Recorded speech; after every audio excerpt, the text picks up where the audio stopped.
अस्सलाम वालेकुम। I hope all of you are doing well. अगर आप लोगों को आवाज़ आ रही है मेरी तो काइंडली कमेंट कीजिएगा ताकि हम लेक्चर स्टार्ट कर सकें।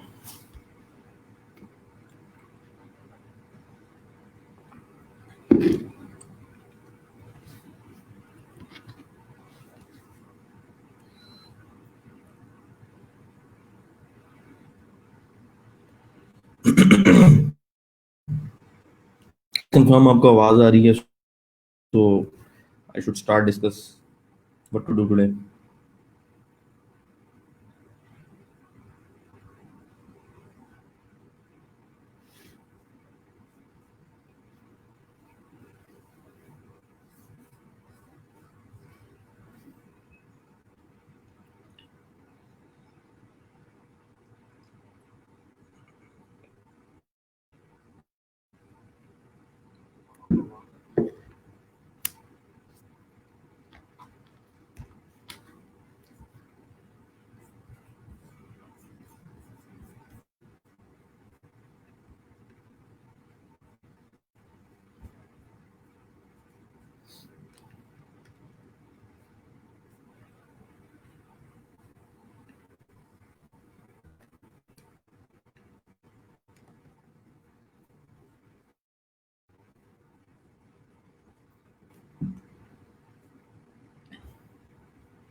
जी, कल हम लोग प्लगइन डेवलपमेंट पे काम कर रहे थे and we had a problem like we were trying to change the status of a column inside our table, जहाँ पे कॉलम की वैल्यू को हम 1 से 0 करना चाह रहे थे but we tried it, it did not work. क्यों वर्क नहीं कर रहा था? बिकॉज ड्यूरिंग एक्टिवेशन हम लोगों ने टेबल क्रिएट किया था और डीएक्टिवेशन में हम लोग टेबल के अंदर एक कॉलम को अपडेट करना चाह रहे थे and we were trying to use DB delta. I had also had confusion about this thing why it is not working, but we missed this thing के DB delta modifies the database based on specified SQL statements. That is definitely true, but useful for creating new tables and updating existing tables to a new structure. मतलब dB delta सिर्फ और सिर्फ table structure के ऊपर काम करता है। It does not update the rows और कॉलम्स इन दैट टेबल। तो डीबी डेल्टा को अगर आपने यूज करना है तो आप एक्टिवेशन में टेबल क्रिएट करने के लिए या टेबल की डेफिनेशन को चेंज करने के लिए यूज करेंगे, लेकिन अगर आप चेंज करना चाह रहे हैं किसी कॉलम या रो की वैल्यू को तो आप डायरेक्ट क्यूरी का मेथड यूज कर सकते हैं, जो हम ऑलरेडी करते रहे हैं पिछले लेक्चर्स के अंदर। So I was trying to dig into it and I found something about DB delta कि डीबी डेल्टा के अंदर जो क्यूरीज लगी हुई हैं उनमें कंडीशन है। कंडीशंस क्या है मैं आपके साथ शेयर करता हूँ।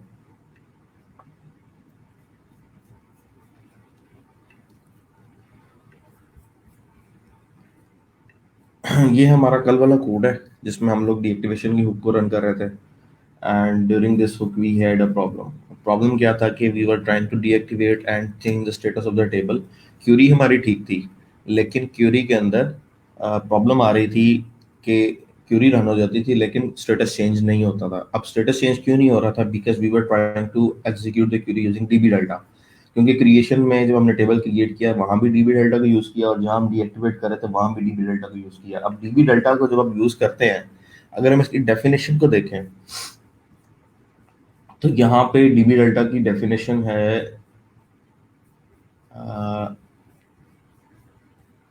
अपग्रेड की फाइल के अंदर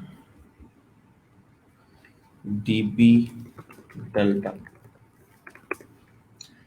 क्यूरीज और execute. Execute by default true है, सो हम सिर्फ और सिर्फ एसक्यूएल की क्यूरी पास करते हैं। ज्यादा क्यूरीज भी पास कर सकते हैं but right now we are just passing query. SQL की क्यूरी पास करते हैं क्यूरी में चेक होता है कि किस टाइप की क्यूरी है, और क्यूरी को एक्सप्लोर करता है, फिल्टर अप्लाई करता है, देन डीबी डेल्टा क्यूरीज का एक फिल्टर है वो अप्लाई होता है। अगर आप in between the running of query आप क्यूरी को चेंज करना चाह रहे हैं, आपको पता है कि आप फिल्टर्स में से डाटा को चेंज कर सकते हैं, तो अगर कोई क्यूरी ऑलरेडी किसी प्लगइन की क्यूरी चल रही है और आप उस क्यूरी को चेंज करना चाह रहे हैं, तो आप इस फिल्टर को यूज करके उस क्यूरी को चेंज कर सकते हैं।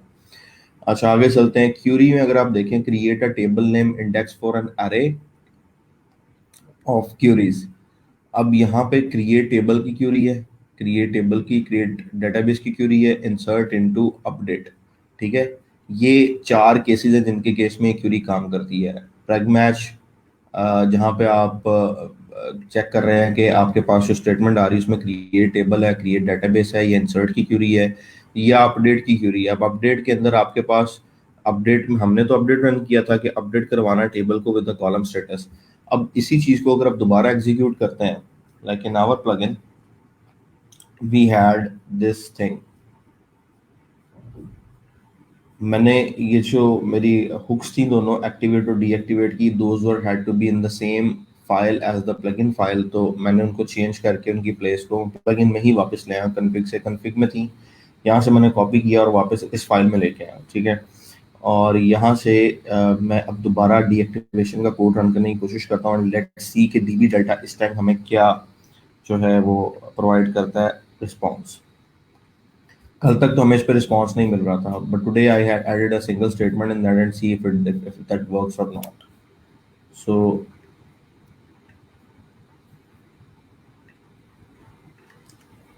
Local host slash e commerce,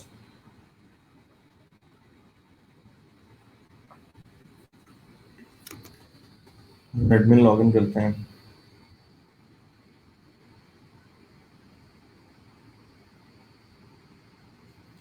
okay, यहाँ पे अगर आप चाहें तो inside plugins,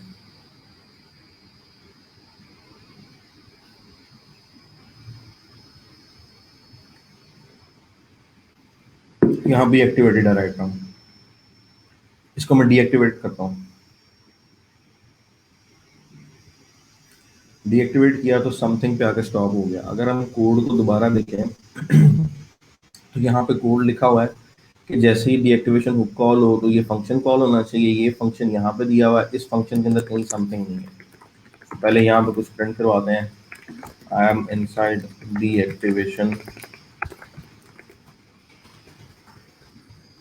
function, exit, reload करते हैं यहीं से, I am inside deactivation function. इसका मतलब है ये फंक्शन काम कर रहा है। क्यूरी को एकदम प्रिंट करवा लें,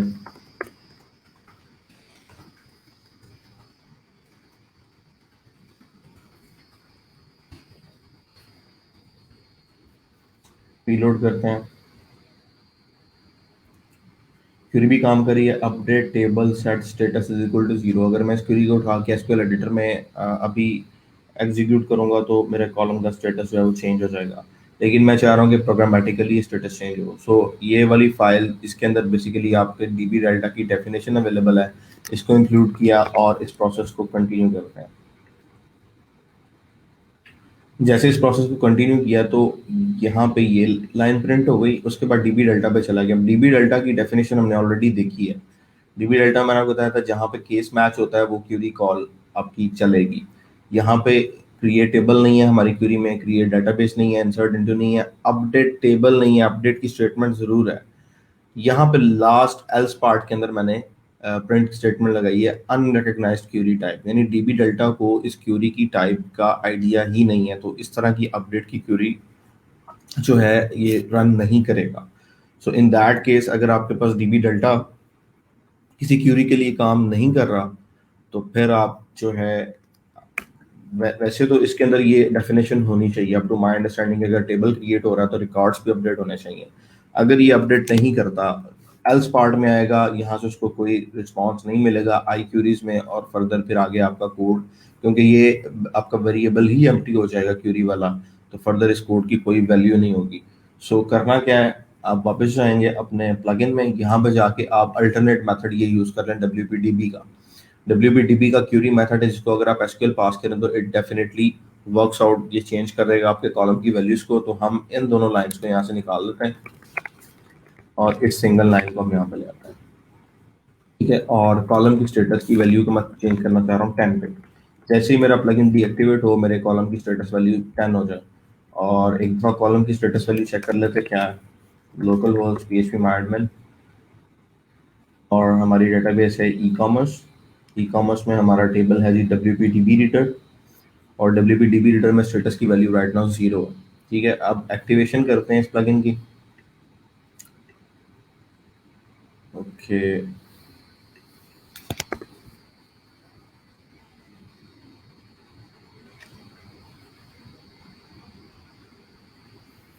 सो एक्टिवेशन एक बार रिफ्रेश करें इसको। लेकिन राइट नाउ एक्टिवेटेड स्टेटस है इसका, अभी इसको डीएक्टिवेट करता है।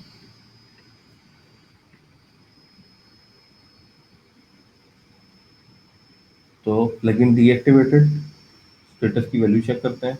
स्टेटस की वैल्यू 10 हो गई है, ठीक है। तो इसका मतलब ये है कि जहाँ पे आपका डीबी डेटा वर्क नहीं कर रहा, वहाँ पे आप WPDB का क्यूरी मेथड कॉल करें, वहाँ पे अपनी एसक्यूएल पास कर दें, तो वो आपके लिए काम कर देगा। तो इस स्टेटस को भी मैं 1 पे ही रखना चाह रहा हूँ। अच्छा, अब आगे फर्दर हमारा कल का एक इशू आ रहा था कि we are not able to open that plugin main page. WPRDB का जो हमारा मेथड था, जिसके थ्रू हम लोग एंट्रीज करना चाह रहे थे क्यूरीज की, we are not able to open that page. तो एक्टिवेट करते हैं, और उसमें प्रॉब्लम ये था कि we are trying to write a wrong hook admin init. जब आप मेन्यूज पे काम कर रहे हैं तो आपको एडमिन मेन्यू की ही हुक देनी है। एडमिन इनिट एडमिन पे काम जरूर करेगा, लेकिन मेन्यूज के अंदर वो मेन्यू बाइंड नहीं होगा अगर आप वो मेन्यू एडमिन मेन्यू की हुक ना यूज करें। तो कोड हमने इसके लिए किया था, हमने यहाँ पे इंक्लूड्स में हेल्पर क्लास ऐड की थी, और हेल्पर के अंदर हम लोगों ने ये 3 जो हैं कॉन्फ़िग को मैंने कमेंट कर दिया, क्योंकि मैं अपनी मेन एक्टिवेशन डीएक्टिवेशन हुक्स को प्लगइन की फाइल में ले आया। हुक्स की फाइल एक एडिड है, फंक्शन की फाइल एडिड है, और पेजेस की फाइल एडिड है। अब पेजेस की फाइल बेसिकली पेज क्रिएट कर रही है हमारे, ठीक है। आप अगर चाहें तो एडमिन का टेबल अलहदा बना लें और एडमिन की फाइल अलहदा रख लें, क्लाइंट साइड के टेबल अलहदा बना लें और क्लाइंट साइड की फाइल अलहदा रख लें। सो यहाँ पे हमारे पास पहला मेन्यू क्रिएट हुआ है, add menu page WP database reader, और ये मेन्यू टाइटल है WP DB रीडर, और ये मैनेज कैटेगरीज परमिशन थी, इसको मैनेज ऑप्शंस कर देते हैं। और WPRDB मेन ये स्लग है, और ये मेरा कॉल बैक फंक्शन है। इस कॉल बैक फंक्शन की डेफिनेशन मुझे चाहिए, ठीक है। इसकी डेफिनेशन मैंने की हुई है functions.php के अंदर। मैं एक्स्ट्रा फाइल सारी क्लोज कर रहा हूँ, हेल्पर पेजेस ये भी क्लोज कर रहा हूँ मैं। ये DB रीडर मेन प्लगइन की फाइल है, ये हेल्पर जहाँ से सारे हेल्पर्स इंक्लूड किए हैं, ये पेजेस जहाँ पे हम अपने नए मेन्यूज क्रिएट कर रहे हैं, और ये functions.php जहाँ इन मेन्यूज की डेफिनेशन होगी, ठीक है। सो इस कॉल बैक की डेफिनेशन मैंने की है functions.php के अंदर। और अगर आप देखें हेल्पर में पहले मैंने फंक्शन को कॉल कराया, ताकि जब भी मेन्यू की एक डेफिनेशन यहाँ पे कॉल हो तो फंक्शन ऑलरेडी इंक्लूडेड होना चाहिए। तो अब यहाँ पे इस फंक्शन की डेफिनेशन में हमने एक टेम्पलेट लोड करवाया है, dbr_plugin_directory। ये हमें देगा पाथ हमारे प्लगइन का। पाथ क्या होगा? पाथ हमारे पास आएगा /application/amps/triple/w/ecommerce/wp-content/plugins/ हमारा इस प्लगइन का जो नाम है DB रीडर। आगे आपके पास /टेम्पलेट्स, टेम्पलेट्स के अंदर एडमिन पेज का ये सारे का सारा लेआउट आपका रन हो जाएगा। सो इसको ट्राई करते हैं। तो ये टेम्पलेट हमारे पास यहाँ पे अब चल रहा है। अब मैं चाह रहा हूँ कि इसको मैं एक टेबल में कन्वर्ट कर लूँ मुकम्मल, मेरे पास यहाँ पे कुछ रोज आ जाएं, और इस टेबल से हमारी कुछ एंट्रीज हो जाएं डेटाबेस के अंदर। और एक चीज़ और मैं आपके साथ डिस्कस कर रहा था कि हम एडमिन में ऐड करना चाह रहे हैं CSS को। तो how do we load admin CSS? How to load CSS for admin pages in WordPress plugin? कौन सी हुक है जो कि एडमिन के लिए यूज होगी? So let's see.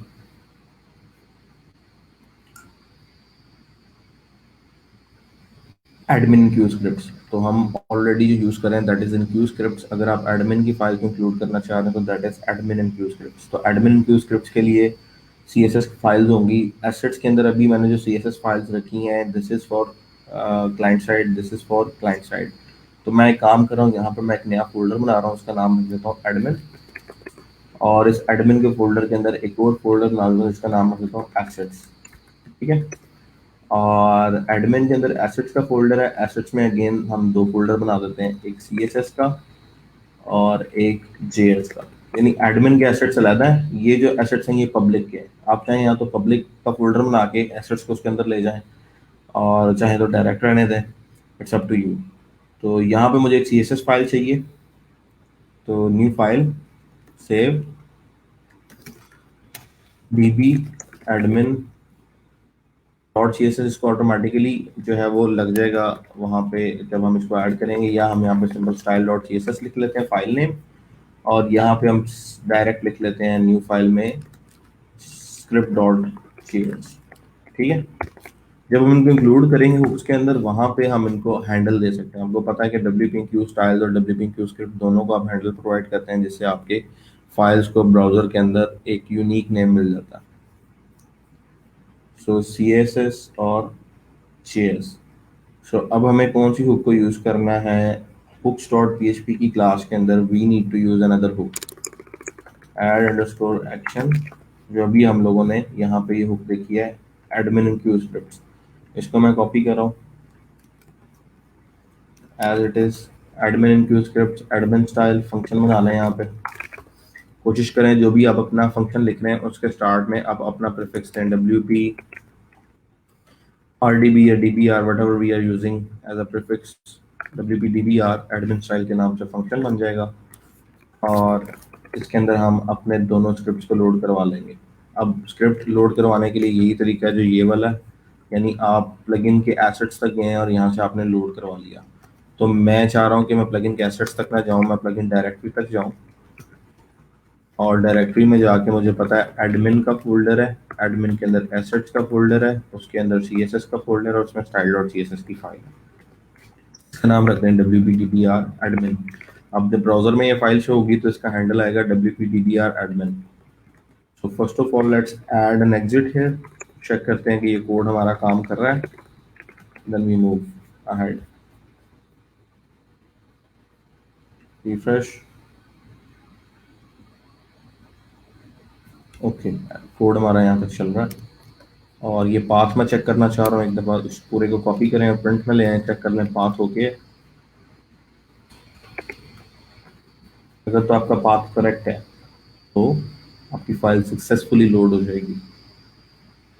Use of undefined constant wp-dbr plugin directory. So constant आपके इस file में, यहाँ से आप कांस्टेंट पिक करें wp-dbr प्लगइन अंडरस्कोर डायरेक्टरी। तो कांस्टेंट तो ठीक है, तो कांस्टेंट ओके है।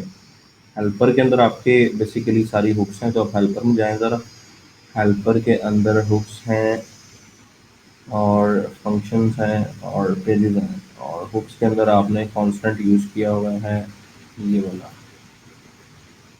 कॉन्स्ट्रक्ट में तो कोई इशू नहीं आना चाहिए।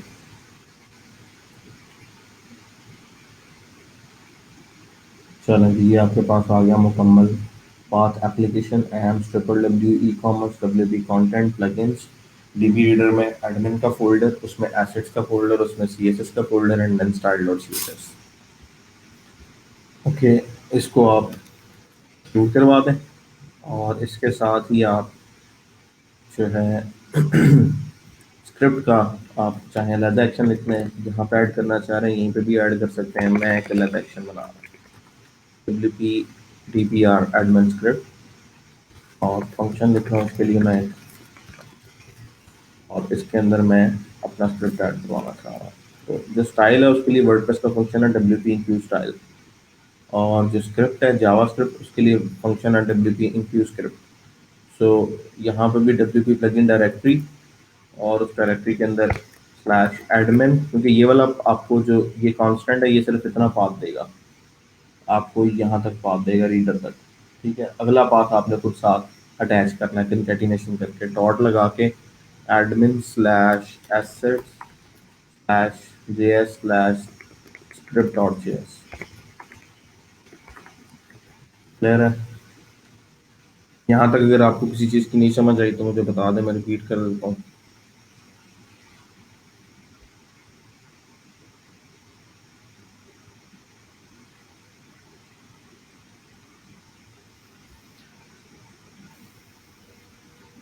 इकरा, शमस, रुखसार, अब्दुल कदीर, मोहसिन मुनीर साहब, अगर किसी को यहाँ तक नहीं है आइडिया हुआ तो लेट मी नो, और अगर ओके है तो आई एम मूविंग फॉरवर्ड।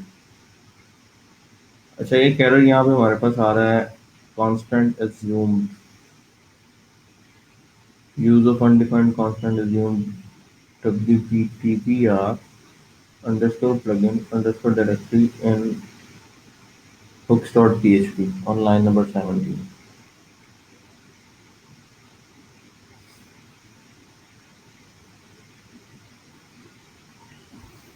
ये एरर क्यों आता है? यूज ऑफ अनडिफाइंड कांस्टेंट, यहाँ तक तो समझ आ गई कि ये कांस्टेंट अनडिफाइंड है। assumed, why is system giving us this issue? You should code your arrays, define department,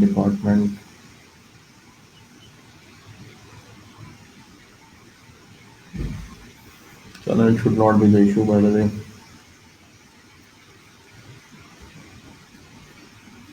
वापस आते हैं कोड में, और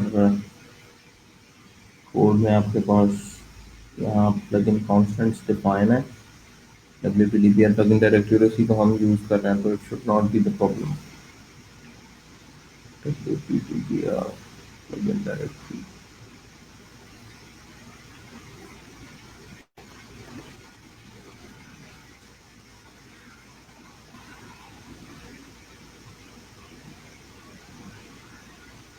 अच्छा, चेक कर लेते हैं एक दफा सी एस एस और जी एस लोड हो रही है प्लगइन की या नहीं। तो E commerce style dot C S S file empty है।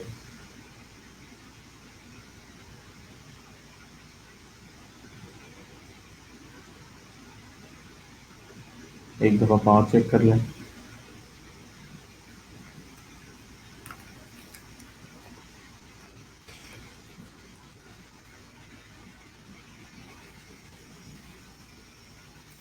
हाँ, पास में इशू है, ई कॉमर्स के बाद स्लैश चाहिए, और मसला ये आ रहा है, अगेन प्रॉब्लम हम कर रहे हैं कि जब हम सी एस एस और जे एस यूज़ कर रहे हैं तो हम प्लगइन डायरेक्टरी यूज़ कर रहे हैं, तो दैट्स अगेन अ मिस्टेक। हमें इसका plugin you R L use करना है, तो प्लगइन यू आर एल हमारे पास है यहाँ पे। इस इसको हम यूज़ करेंगे प्लगइन यू आर एल को, और हम जो है लोड करवाना चाह रहे हैं यहाँ पे सी एस एस और जे एस फाइल्स, तो हमेशा यू आर एल से ही आएंगी। अब दोबारा रीलोड करते हैं।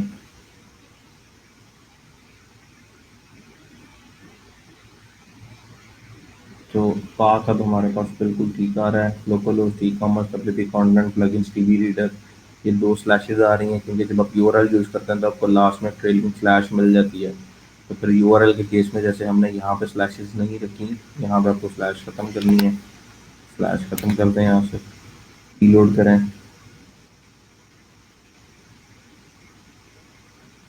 अब आपका पार्ट ठीक है, DB reader admin asset C S S और सी एस एस। तो दिस इज आवर फाइल। अब इस फाइल में थोड़ा सा कोड करते हैं, जो कोड हम लोगों ने टेबल के लिए किया था इस सी एस एस की फाइल में, यहाँ से पिक करते हैं और यहाँ प्लेस कर देते हैं, और वापस आके पेज को लोड करते हैं।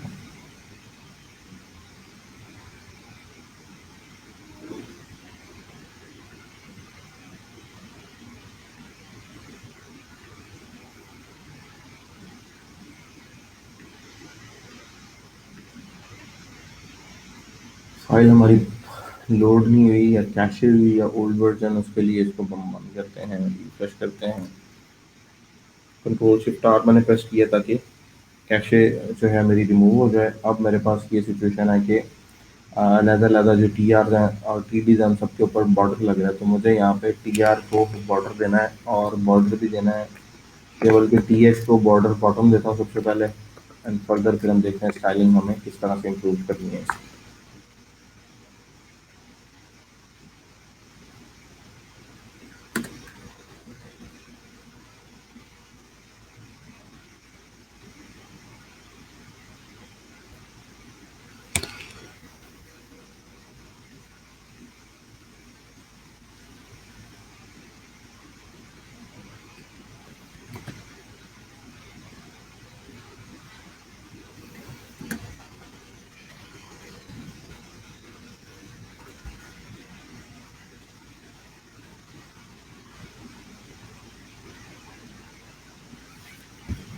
बॉर्डर बॉटम अगर नहीं अप्लाई हो रहा तो फिर डायरेक्ट सोर्स में जाके style dot C S S की फाइल को चेक करें। आपका जो रोल है क्या वो सॉलिड है, ठीक है। तो रोल में ये कॉलम का मसला है। और border bottom one pixel column border अगर लगाते हैं, यहाँ पे आपका रूल अप्लाई हो रहा है। पहले टेबल की एक दफ़ा HTML को देख रहे हैं। टेबल है, टी बॉडी है, टी बॉडी में टी आर आ रहा है, ठीक है। और टी बॉडी आ रही है तो फिर टी एच का टैग आपका सेंटर में अप्लाई नहीं होगा। तो table T R T D और इसकी डेफिनेशन अगर इसको बॉर्डर बॉटम कर देते हैं, ये सिचुएशन है। सो राइट नाउ मुझे ये चीज़ चाहिए। दूसरा, I wanna have it under our headers. तो टेम्पलेट फाइल में जाते हैं, एडमिन अंडरस्कोर पेज की। यहाँ पे हमने टी एच का टैग तो लगाया हुआ है। Let's see if our T H tag is wrong. Table T H,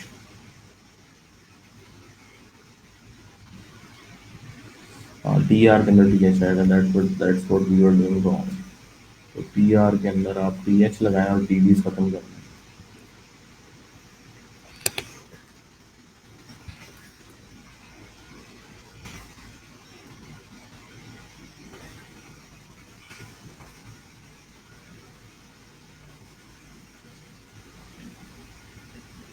these are common mistakes. आपको डायरेक्ट सारी डेफिनेशंस लिखी हुई हैं, कोई भी गूगल करके देख सकते हैं।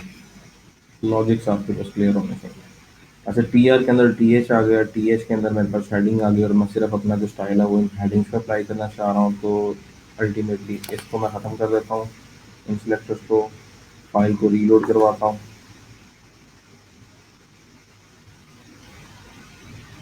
टेबल के अंदर टी एच के ऊपर आप बॉर्डर बॉटम लगाना चाह रहे हैं, ये डबल कॉलम है, इसको ख़त्म करें।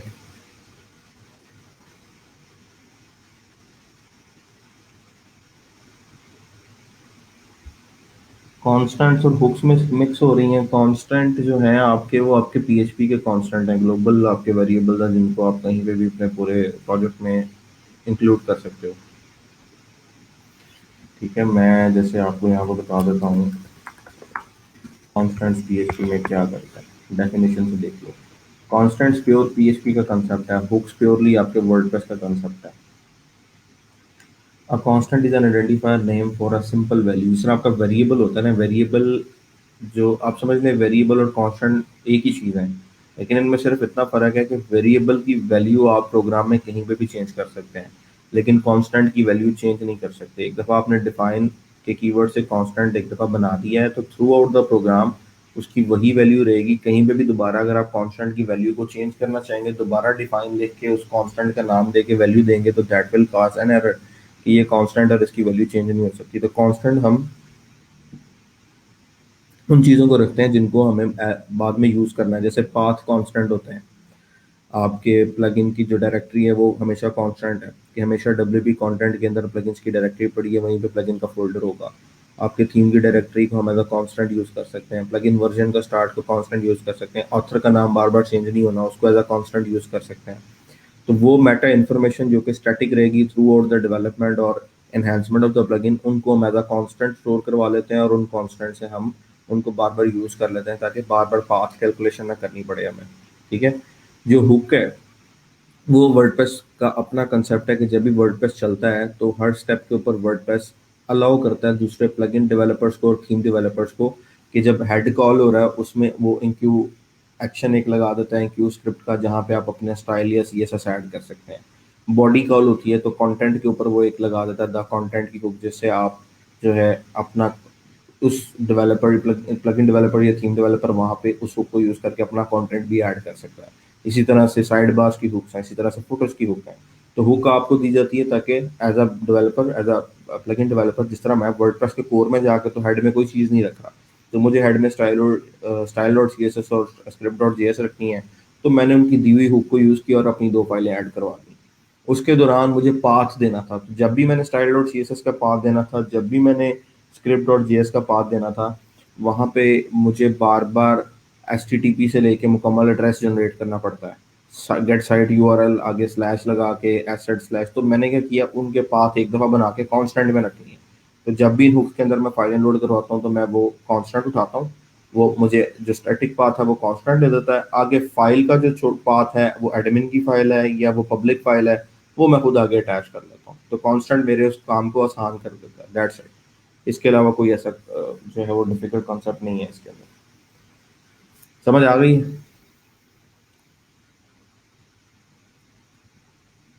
अच्छा, ये सिचुएशन है। अब इसमें कुछ हम एंट्रीज करना चाह रहे हैं। एंट्रीज के लिए हमारे पास जो है डाटा होना चाहिए। डाटा आएगा हमारे पास कहाँ से?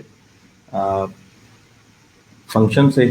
तो ये पेज है, इस पेज की डेफिनेशन इस फंक्शंस डॉट पीएचपी के अंदर है, और फंक्शंस डॉट पीएचपी के अंदर डेफिनेशन है तो we need to get some data from the DB. अब इसी के अंदर अगर मैं कोड यहाँ पे लिख दूँ कि वर्डप्रेस की डेटाबेस से मेरे पास ये रिजल्ट लेके आए। आपको पता है ग्लोबल डब्ल्यू पी डीबी, ये वेरिएबल आपके पास अवेलेबल होता है। तो अगर मैं यहाँ पे इको करवाऊँ, पेज प्रिंट होने से पहले ये वेरिएबल मेरे पास यहाँ पे शो हो जाना चाहिए।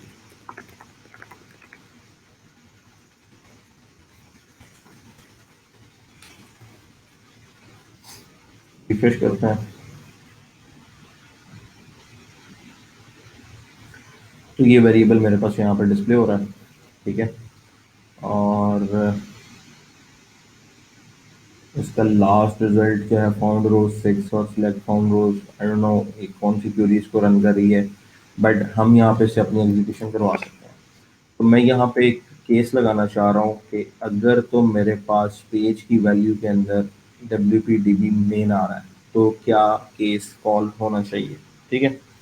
So let's do a thing. क्या क्या करना चाह रहे हैं हम? सबसे पहले तो हम चेक करते हैं not empty dollar underscore get, क्योंकि आपके पास जो यूआरएल में ये वाले जो वैल्यू आ रही है ये गेट में आ रही है। ये सबको पता है कि यूआरएल में क्यूरी स्ट्रिंग लगती है, तो क्यूरी स्ट्रिंग आप गेट से फेच कर सकते हैं। Not empty dollar underscore get eco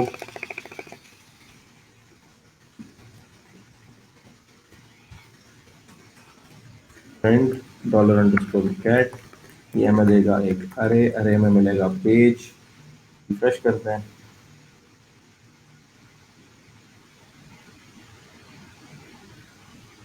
तो गेट में आपके पास पेज का मेन पेज का स्लग आ रहा है। सो यहाँ से हम अपने कुछ केसेस जनरेट कर सकते हैं।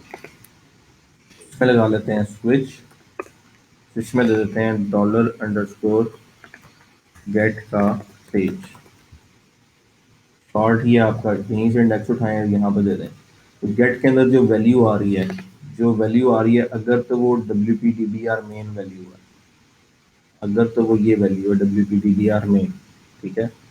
तो what we need to have, we need to call a function that will get records from the DB, और वो फिर records हम इस फाइल को पास करेंगे इसी तरह से।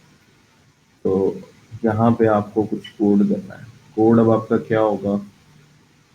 यहाँ पे आप चाहें तो एक फंक्शन बना लें, फंक्शन कॉल कर लें, gate gate queries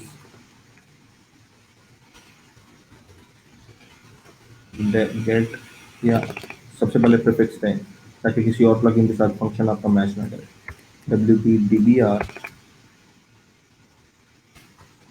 underscore get underscore query, ठीक है। ये फंक्शन हो गया आपका।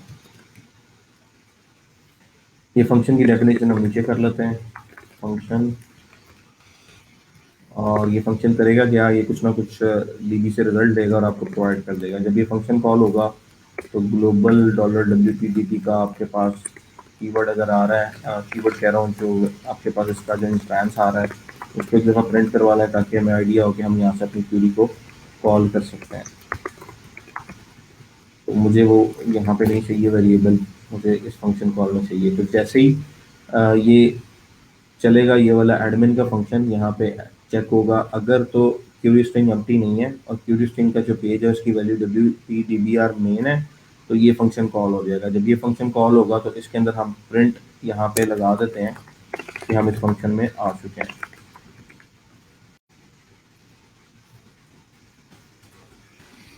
इनसाइड दिस फंक्शन, ठीक है, रिफ्रेश करते हैं तो inside W P D B R get queries और ये डब्ल्यू पी डी बी का ऑब्जेक्ट आ रहा है। तो यहाँ पे हम लोग अपने रिजल्ट्स दे सकते हैं। Dollar results is equal to या queries is equal to Q U E R I S, meaningful variable बनाया ताकि आपको आइडिया हो कि किस वेरिएबल में कौन सी वैल्यू आ रही है। तो dollar W P D B, पहले आप एक एसक्यूएल क्यूरी यहाँ पे लिख लें, dollar S Q L is equal to select हैरी from W P underscore D B reader, और चाहें तो आप अपने टेबल्स के नाम भी किसी कांस्टेंट में स्टोर करवा सकते हैं, करवाना चाहें, अदरवाइज ऐसे भी आप यूज़ कर सकते हैं W P underscore D B underscore reader. Constant में रखवा लेंगे तो दैट विल बी ईजी। आपको पता होगा किस चीज़ के लिए टेबल कौन सा यूज़ हो रहा है। तो यहाँ पे अगर मैं W P D B R underscore main table, तो उसमें W P underscore D B underscore reader ये स्टोर करवा लिया मैंने। और लेकिन एक इसका एक इशू है कि आप प्लगइन, अगर कल मैंने आपको प्लगइन बना दिया, आप आज इस वेबसाइट पे प्लगइन चला रहे हैं, कल को आप किसी और वर्डप्रेस की वेबसाइट पे प्लगइन चलाएंगे और वहाँ पे अगर डब्ल्यू पी अंडर स्कोर का जो प्रीफिक्स है वो नहीं यूज़ हो रहा, वर्डप्रेस के इंस्टॉलेशन में उस पर्सन ने कुछ और यूज़ किया था, तो that will create a problem, वहाँ पे आपका रिपोर्ट फेल हो जाएगा। इसलिए नॉर्मली डिफाइन के कॉन्स्टेंट्स के अंदर लोग टेबल नेम स्टोर नहीं करवाते। तो उसका सोल्यूशन क्या होता है आपके पास, आप यहाँ पे तो डब्ल्यू पी डी बी का प्रीफिक्स आपको पता है कि आपके पास अवेलेबल होता है। तो जिस तरह हम लोगों ने एक्टिवेशन और डीएक्टिवेशन के दौरान टेबल नेम जनरेट करवाया था, यहाँ से प्रीफिक्स ये है और टेबल नेम ये है। इसी कोड को मैं कॉपी कर रहा हूँ और वहाँ पे मैं ले जाता हूँ function dot P H P के अंदर, कि जब मुझे टेबल नेम चाहिए तो मैं इस तरह से टेबल नेम बना लेता हूँ। और जो भी जिस भी वेबसाइट पे ये प्लगइन कल को चलेगा उसका prefix W P underscore है या A B C underscore है या W P A B C या वट एवर, वो प्रीफिक्स यहाँ पे आएगा, आगे ये टेबल नेम होगा। तो इस टेबल नेम को मैं डायनामिकली यहाँ पे यूज़ कर लेता हूँ।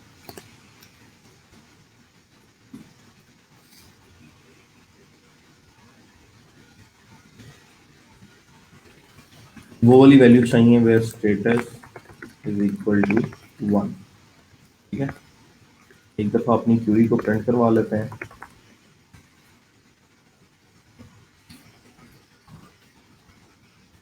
और फिर आगे चलता है।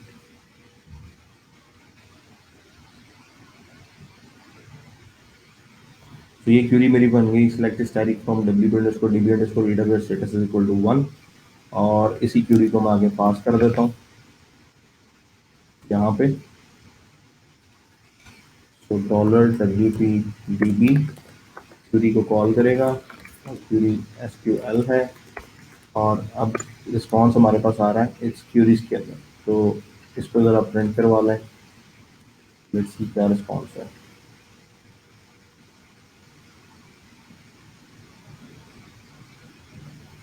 हम्म, आपके पास आ गया 1, क्यूरीज में रिटर्न हो गया जी 1। डब्ल्यू पी डी बी में क्या है, यानी क्यूरी रन हुई है तो आपको रिटर्न में 1 आ गया। डब्ल्यू पी डी बी का जो रिटर्न क्यूरी का मेथड होगा उसकी रिटर्न वैल्यू 1 या 0 होगी। अगर क्यूरी सक्सेसफुली रन हो गई है तो 1 आएगा, अगर नहीं रन हुई तो 0 आएगा। तो यहाँ पे आपके पास रिजल्ट आ रहा है, ठीक है। तो आप यहाँ से रिजल्ट को फैच कर सकते हैं। और क्या क्या आ रहा है, और काफ़ी सारी इसमें कन्फिग्रेशन है आपकी डीबी की। तो लास्ट रिजल्ट और WPDB से रिजल्ट कैसे लेना है। WPDB गेट रिजल्ट कोई फंक्शन इस तरह का है जो हमें रिजल्ट दे, ये फंक्शन डिफाइन हुआ हुआ है गेट रिजल्ट्स का, जहाँ से हमें रिजल्ट मिल जाएंगे। Retrieve an entire SQL result set from the database that is many rows executable query returns the entire SQL result। ठीक है, और इस तरह से आप रिजल्ट्स ले सकते हैं।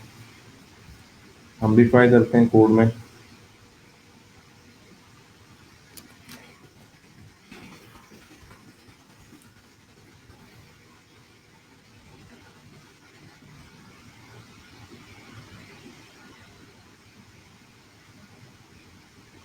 अनडिफाइंड मेथड WP क्वेरी का गेट रिजल्ट्स, क्यों? क्योंकि यहाँ पे हमें ये मिल रहा है static method, scope revolution operator लगा हुआ है, स्टैटिक मेथड है। इसकी डेफिनेशन जो है वो चेक करना चाह रहा हूँ मैं।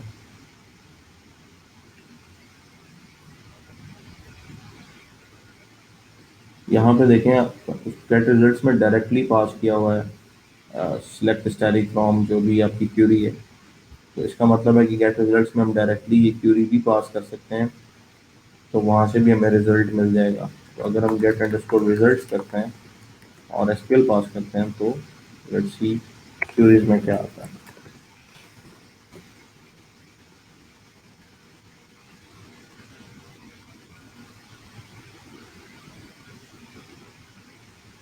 तो ये हमारे पास रिजल्ट का एक ऑब्जेक्ट आ गया। अब इस ऑब्जेक्ट के ऊपर हम आइटरेट करेंगे और इससे अपने टेबल को पॉपुलेट कर लेंगे।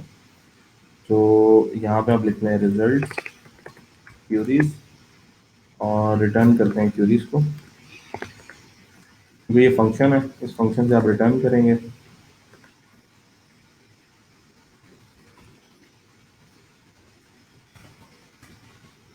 जैसे रिटर्न करेंगे तो रिटर्न वैल्यू आपके पास यहाँ पे आ जाएगी और ये किसी वेरिएबल में स्टोर हो जाएगी। तो मैं चाह रहा हूँ वो वेरिएबल मैं पहले से डिक्लेयर कर लूँ ताकि उसको मैं इस फाइल में इजीली यूज़ कर सकूँ। क्योंकि जो आपके वेरिएबल्स लोकल स्कोप में बनते हैं, स्विच केसेस में बन गए या इफ एल्स में बन गए, उनका स्कोप सिर्फ वहाँ तक होता है। जैसे ही क्लोज हुआ आपका वो वेरिएबल ख़त्म हो जाता है। तो यहाँ पे हम जो है क्यूरीज का एक वेरिएबल बनाते हैं और यहाँ पे हम उसको अपडेट कर देते हैं।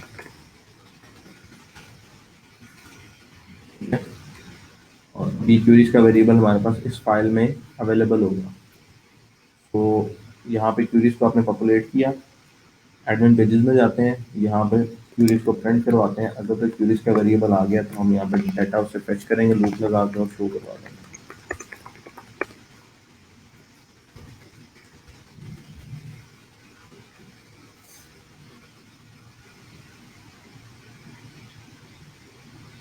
तो ये अरे में ऑब्जेक्ट आ गया। अरे में ऑब्जेक्ट है, सो दैट मीन्स के we need to iterate our array and call arrow function to access the properties। so आपको यहाँ पे लगाना है एक loop for each dollar queries as key to value, और वैल्यू के अंदर आपको पता है कि आपके पास आएगा अब एक ऑब्जेक्ट। तो फॉर ईच मैं इस तरह से यूज़ करना चाह रहा हूँ ताकि मैं जो है वो लिख सकूँ अपनी HTML भी। मल्टीलाइन फॉर ईच आप इस तरह से लिख सकते हैं। यहाँ पे आप PHP क्लोज करें और यहाँ पर PHP आप ओपन कर दें। ठीक है, कोड ज़रा आपका खूबसूरत लगता है ऐसे। और इसके अंदर आप हर दफ़ा टी आर जनरेट करेंगे, टी आर के अंदर आपकी TD जनरेट होगी, TD के अंदर फिर एंड पे एक और टी आर। अब आपके कितने वेरिएबल्स आ रहे हैं, ID आ रहा है, क्यूरी नेम आ रहा है, पोस्ट टाइप आ रहा है, पेज आ रहा है और स्टेटस आ रहा है। ये 5 हमारे पास डिफरेंट इंडेक्सेस है जिनका डाटा शो करवाना है। ओरिजिनली टेबल के अंदर अगर आप कॉलम देखें, 1 2 3 4 5 6 कॉलम है। इसका मतलब है कि 5 वैल्यूज आपको यहाँ से मिल रही हैं, 1 2 3 4 और 5। एडिट और डिलीट का बटन आपने खुद स्टैटिकली ऐड करना है। ठीक है, सो उसके लिए आपको आईडी चाहिए, आपने आईडी बाइंड करनी है। तो लेट्स डू इट। यहाँ पे हम इको करेंगे डॉलर वैल्यू की, क्योंकि वैल्यू ऑब्जेक्ट है यहाँ पे अगर आपका लूप चलेगा तो की में होगा जीरो और वैल्यू में ऑब्जेक्ट होगा। ठीक है, तो की में आ जाएगा जीरो, वैल्यू में ये पूरा ऑब्जेक्ट होगा, और वैल्यू के अंदर से आईडी लेनी है, तो वैल्यू एरो आईडी, तो हमें ये वैल्यू वन मिल जाएगी। फिर query name, post type, page और स्टेटस। आईडी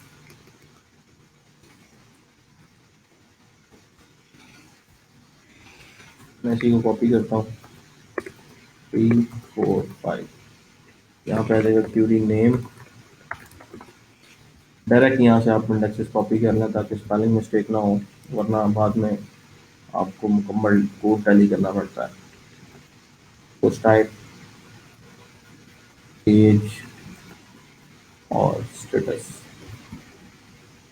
ठीक है, semi colon, semi colon, semi colon, यहाँ भी सेमी कॉलन और यहाँ भी सेमी कॉलन। एक हमारा रह गया कंट्रोल, और उसके अंदर हम ऐड करेंगे दो लिंक्स। फैन ऐड करते हैं।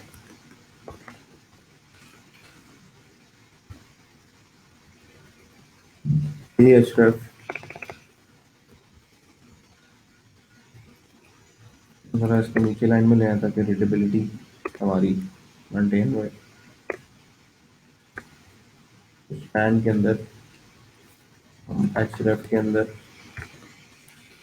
वैल्यू देना चाह रहे हैं, और यहाँ पे हम एडिट का बटन बना देते हैं, और एक और स्पैन लेते हैं और उसके अंदर हम डिलीट का बटन बना देते हैं। ठीक है, तो अपने कोड को दोबारा रन करते हैं।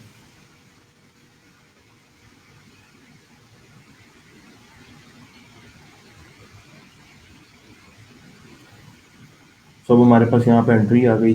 ऐड आईडी वन है, क्यूरी नेम है जी शो प्रोडक्ट्स, पोस्ट टाइप है जी प्रोडक्ट्स, पेज होम, और स्टेटस वन और कंट्रोल्स एडिट और डिलीट। ठीक है, और ऐड क्यूरी का ये बटन आ रहा है। थोड़ा सा ये जो कंटेनर है इसकी थोड़ी सी स्टाइलिंग कुछ बेहतर कर लें ताकि लगे कि वाकई जो प्लगइन है।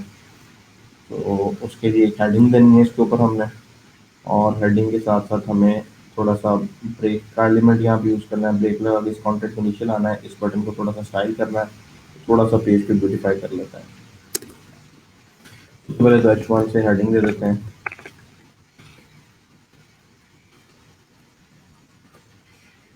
WP database. डेटाबेस को इकट्ठा कर लेते हैं, रिफ्रेश करते हैं।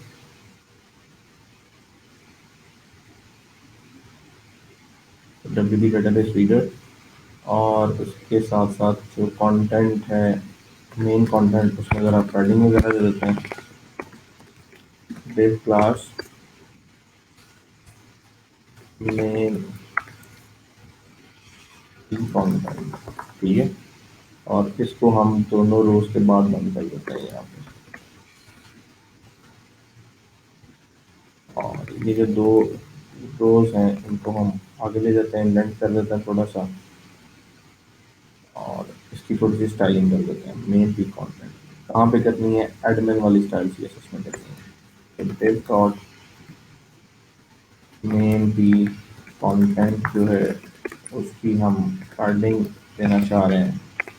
हेडिंग होती है टॉप, राइट, बॉटम, लेफ्ट। तो टॉप से 10 पिक्सल, राइट टॉप से हम कर लेते हैं 30 पिक्सल, राइट से कर लेते हैं 50 पिक्सल, लेफ्ट से कर लेते हैं 50 पिक्सल, बॉटम से कर लेते हैं तकरीबन 20 पिक्सल, लेफ्ट से फिर 50 पिक्सल।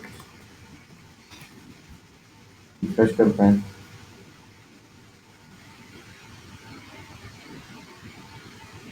तो ये हमारे पास सिचुएशन है राइट नाउ।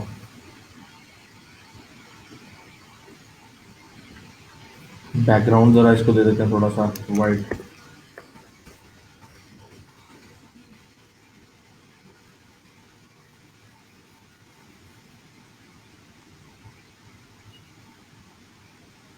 ठीक है, और बॉर्डर रेडियस दे देते हैं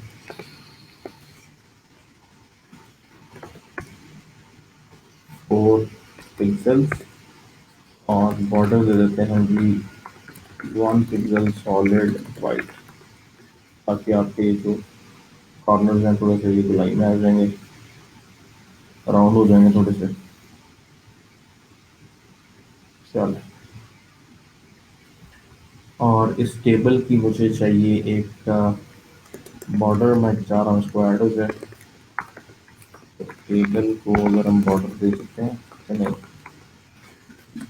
border 1 pixel solid black.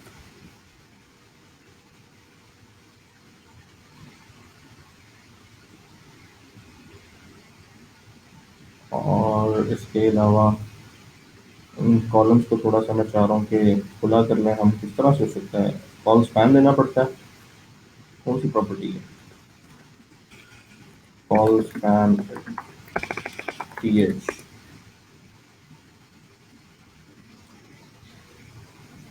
Call span 2 देंगे तो 2 कॉलम्स की वो दे लेगा वेट हाइफन। तो सब में अगर दें हम 2 तो व्हाट हैपन्स, आउटपुट की फाइल में आते हैं और रो में आते हैं और यहाँ कॉल स्पैन 2 देते हैं।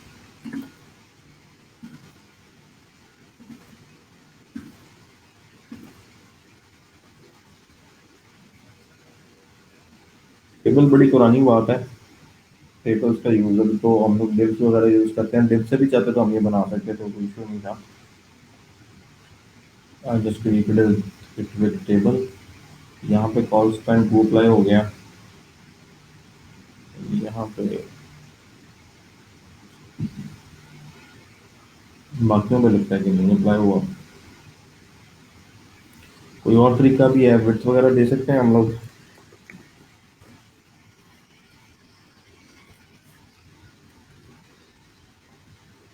विड्थ दे सकते हैं, दैट इज गुड। अच्छा, तो हम विड्थ इसको अप्लाई कर लेते हैं।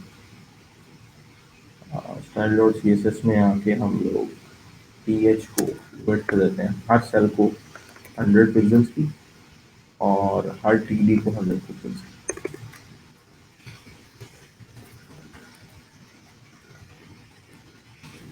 ठीक है।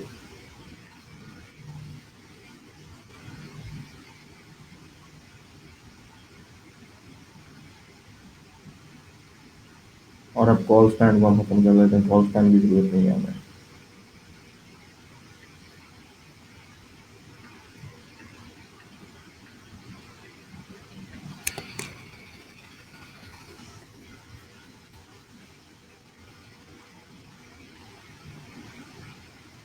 वालेकुम सलाम जी सिजावल, कैसे हैं आप? ठीक हैं, बड़े दिनों बाद नजर आए आप।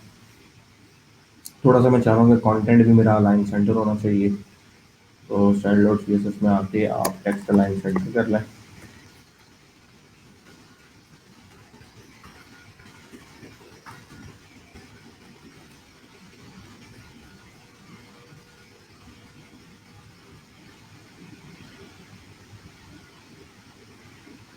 चलिए, अब आपको थोड़ा सा लग रहा है कि वाकई को प्लगइन डेवलप हुआ है। इस बटन को हम लोग चेंज करना चाह रहे हैं और मैं इस बटन की प्योर सी एस एस करना चाह रहा हूँ, तो इस बटन को अप्लाई हुई है। उसके लिए मुझे ये बटन बटन प्राइमरी सिर्फ ये क्लास चाहिए।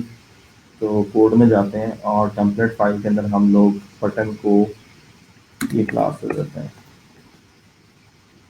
पेस्ट करते हैं।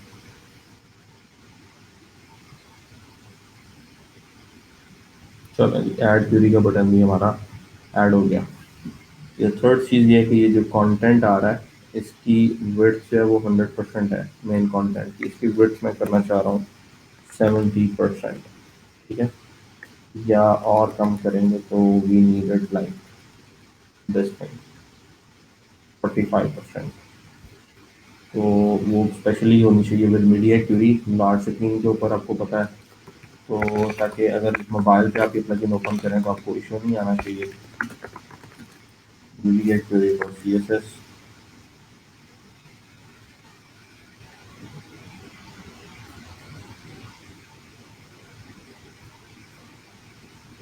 कॉपी कर रहा हूँ मैं।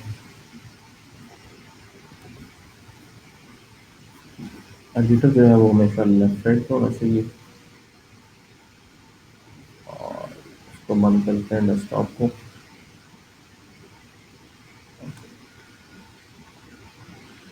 यहाँ पे हम मीडिया क्यूरी ऐड करते हैं।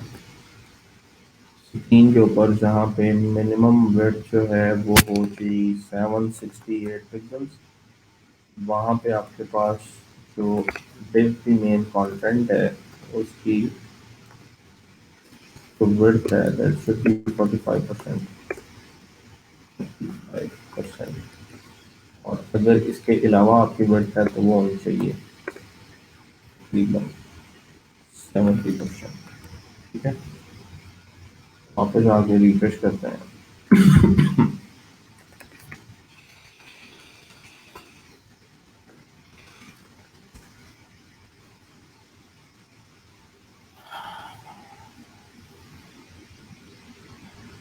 सजाद भी आए हैं। सजाद साहब कैसे हैं आप? ठीक ठाक हैं?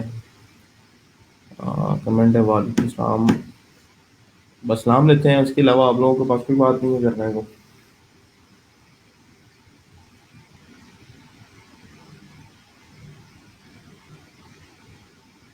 चलें जी, वीडियो के लिए मैं रिप्लाई होगी और विड्थ होगी 45%। अच्छा, अब इसके आगे हम लोग क्या करना चाह रहे हैं कि हमें एक एडिट स्क्रीन चाहिए और हमें एक जो है चाहिए स्क्रीन डिलीट की। ठीक, तो उसको हम लोग कैसे क्रिएट करें और एडिट पे हम लोग क्या क्या एडिट करना चाह रहे हैं। मैं चाह रहा हूँ जब मैं एडिट को ओपन करूँ तो मेरे पास एक फॉर्म आ जाए। उस फॉर्म में मेरे पास query name, post type, page, status, ये सब के सब एडिटेबल होने चाहिए।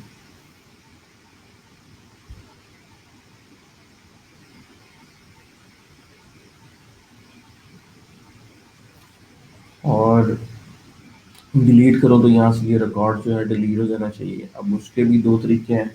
या तो आप एक अलग पेज बना लें वर्डप्रेस मेन्यूज के अंदर और वहाँ से एडिट कर लें, या आप यहीं से एक दें क्यूरी स्ट्रिंग, और क्यूरी स्ट्रिंग के साथ साथ आप उसको जो है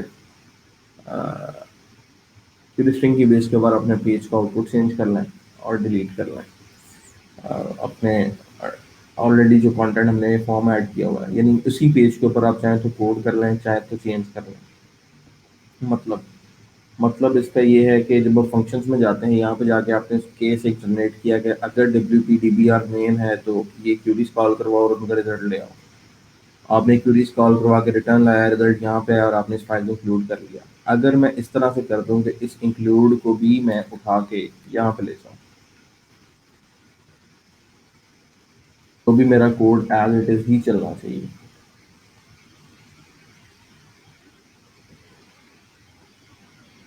ठीक है, और दूसरे केस में अगर मैं यहाँ पे क्यूरी स्ट्रिंग के अंदर ले आऊँ W B D B R underscore edit query, तो फिर उस केस में कोई दूसरी फाइल होनी चाहिए जिसमें मेरा फॉर्म डिस्प्ले हो जाए। So if you are getting my point, तो मैं इस केस को कॉपी कर रहा हूँ और यहाँ पर प्लेस कर रहा हूँ और यहाँ पे मैं दे रहा हूँ W B D B R underscore edit underscore query. और एडिट क्वेरी तक कैसे आएगा? जो आपने ऑलरेडी पेज क्रिएट किया है, एडिट क्रिएट किया है, यहाँ पे आपको देनी है आईडी और क्यूरी स्ट्रिंग। और वो आप कैसे दे सकते हैं? आप कैसे दे सकते हैं? That's a good question. अगर मैं यहाँ पे पास करता हूँ कोई भी स्लैश स्लैश पास करता हूँ तो पाथ क्या आता है? लेट्स सी फर्स्ट, रिफ्रेश करते हैं।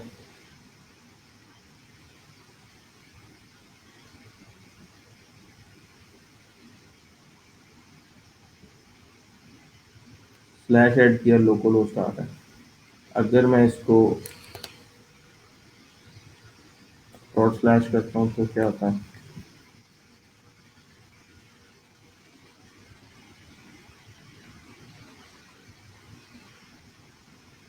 तो मेरे पास डब्ल्यू पी एडमिन तक पाथ आ रहा है। तो डब्ल्यू पी एडमिन तक पाथ आ रहा है, आगे मुझे सिर्फ और सिर्फ admin dot P H P और ये स्लैश अगर पास करना हो तो मेरा मामला हल हो सकता है।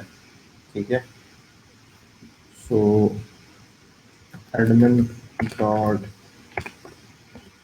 P H P.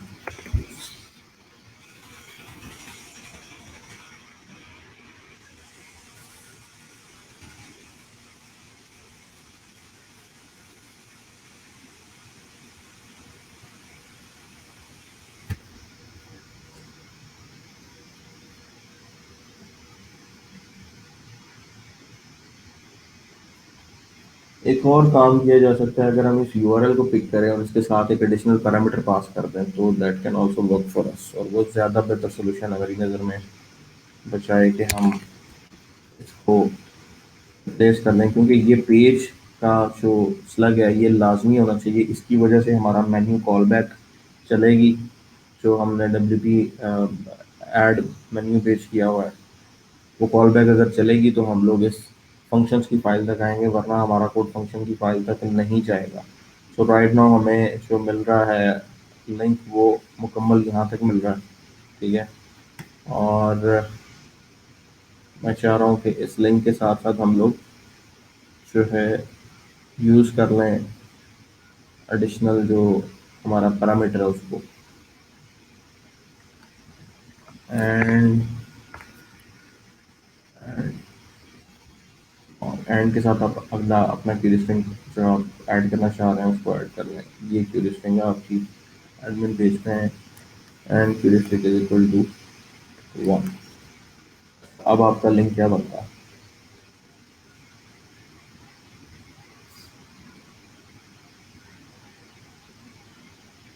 अब अगर लिंक देखेंगे तो आपके पास लिंक चेंज होके आ रहा है। जैसे आपके पास ये लिंक आ रहा है, इसमें से पेज का स्लग जो है वो ख़त्म हो गया। तो दैट इज़ अ प्रॉब्लम। हमें स्लग देना है कंप्लीट, तो स्लग कंप्लीट देने के लिए हमें ये पूरा कंटेंट ऐड करना है, या तो आप रिक्वेस्ट में से पूरा यूआरएल लेके कंकैटिनेशन कर लें, या हम यहाँ पे इसको जो है खुद ऐड कर लें, क्योंकि यहाँ पे हमारे पास इतना पास आ रहा है स्लैश तक, और स्लैश के बाद हमें ये इस तरह से admin dot P H P ये और ये चीज़ पास करनी है, ठीक है। So admin dot P H P and W P T P edit query is equal to 1। This is something that we need to have. इसके लिए हम क्या कर सकते हैं, यहाँ पे admin dot P H P page is equal to this and W P D B R and query is equal to 1। अब हमारा पाथ रिलेटिवली कंप्लीट हो जाएगा अगर हम इस पेज को लोड करते हैं दोबारा।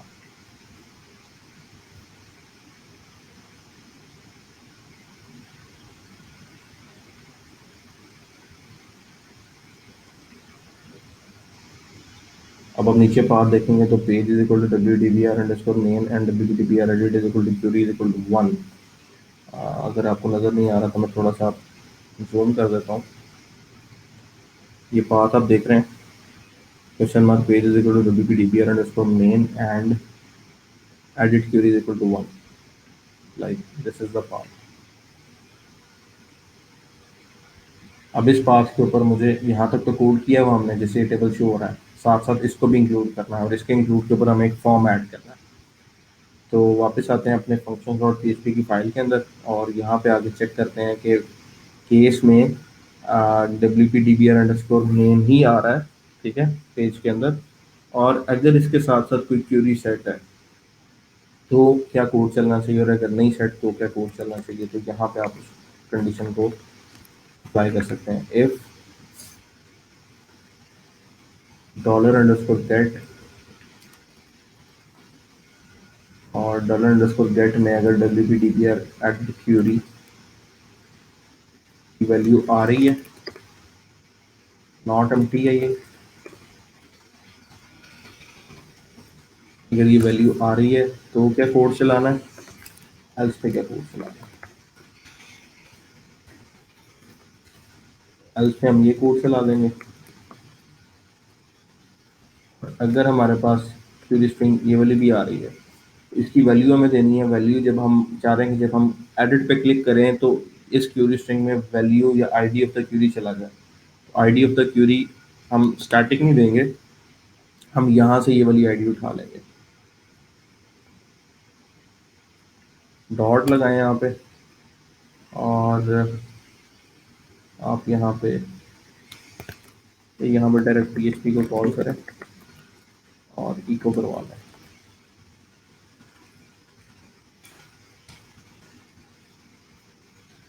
रिफ्रेश करते हैं जरा इस पेज को, इस पेज को रिफ्रेश करेंगे, लेकिन फंक्शन डॉट पी के अंदर ये जो कोड हमने किया है इफ एल्स का, इस इफ में अगर एम्प्टी है, हम दोबारा जरा अपने एक्शन को चेक कर सकें।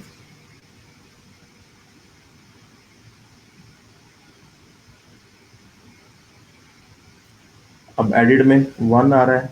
अगर मैं डीबी में जाके डिलीट करता हूँ ये वाली एंट्री,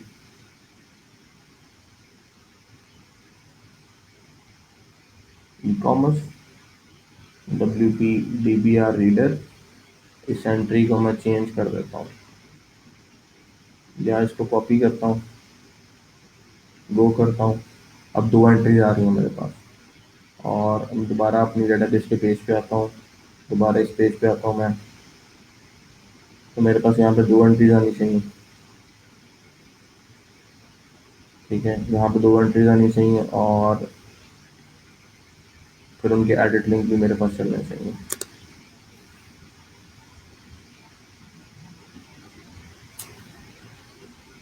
स्टेटस 1 है, आईडी 1 है, 2 है। यहाँ पे इस लिंक में मेरे पास क्यूरीज इक्वल टू 1 आ रहा है, इस लिंक में 2 आ रहा है। तो चीज़ मैं आपको बताना चाह रहा हूँ कि क्यूरी की वैल्यू जो है आप वही रख दें जो कि आईडी की वैल्यू है। हर दफ़ा जिस भी क्यूरी एडिट हो रही है क्यूरी स्ट्रिंग में उसकी वैल्यू आ जाए। तो हम यहाँ पे सिर्फ चेक लगाएंगे इफ नॉट एम्प्टी, ये वाली क्यूरी स्ट्रिंग, और अगर एम्प्टी नहीं है तो dollar query ID is equal to dollar underscore get, जो भी इसमें वैल्यू आ रही है वो हमारी क्यूरी आईडी है। और अब अगर हम एक फंक्शन बना लें जिसका काम क्या है, डीबी से हमें सिर्फ और सिर्फ क्यूरी, एक क्यूरी लेके देनी है उस फंक्शन में।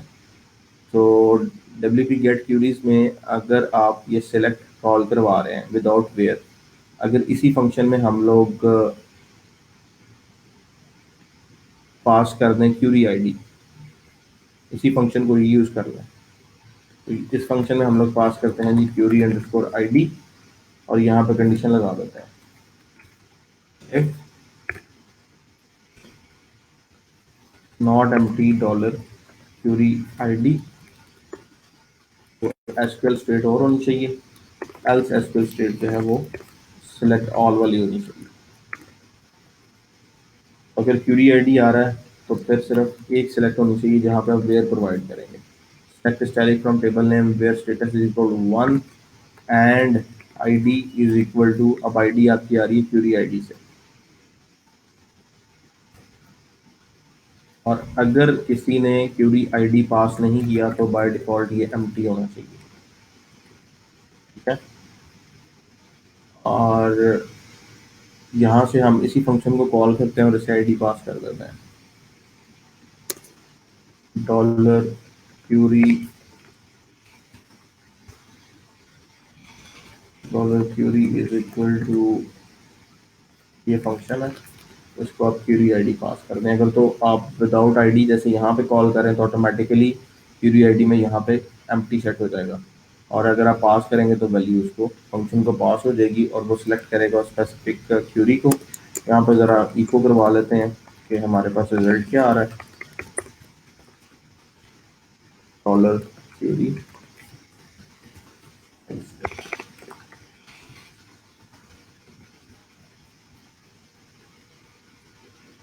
आईडी नंबर 2 को एडिट करते हैं।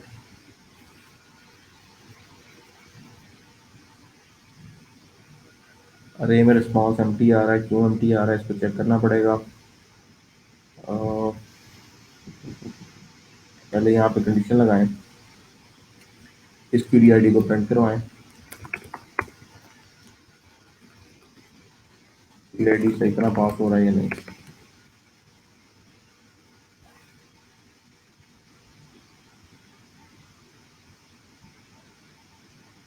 क्यूरी आईडी पास हो रहा है।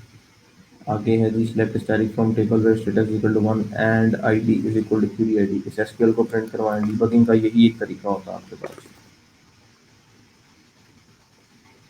एसक्यूएल क्या बन रही है वो चेक करें।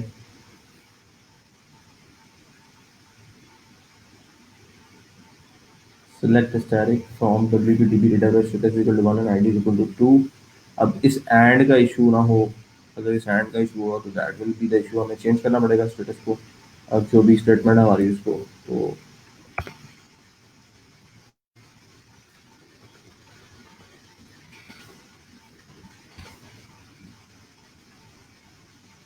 कोई रो हमारे पास नहीं आई, एडिट इन लाइन करें, यहाँ पे एंड लिखते हैं। अब रिजल्ट आ गया, यानी ये जो एंड हमने दिया था सिंबॉलिक नहीं आएगा यहाँ पे, ये एंड आएगा ए एंड डी वाला। ठीक है, so this was the issue. और अब हमारे पास रिजल्ट आ जाना चाहिए। रीलोड करते हैं।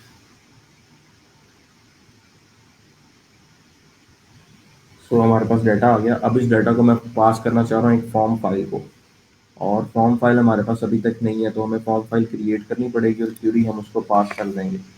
तो अगर हम क्यूरी ना करें, वेरिएबल क्यूरीज ही है वही रहे, तो ये क्यूरीज ही पास हो जाएगा। और फॉर्म फाइल हम कहाँ पे बनाएंगे, यहाँ पे हम टेम्पलेट एक नया बना लेते हैं, न्यू फाइल, सेव करते हैं, edit underscore query dot php। ठीक है,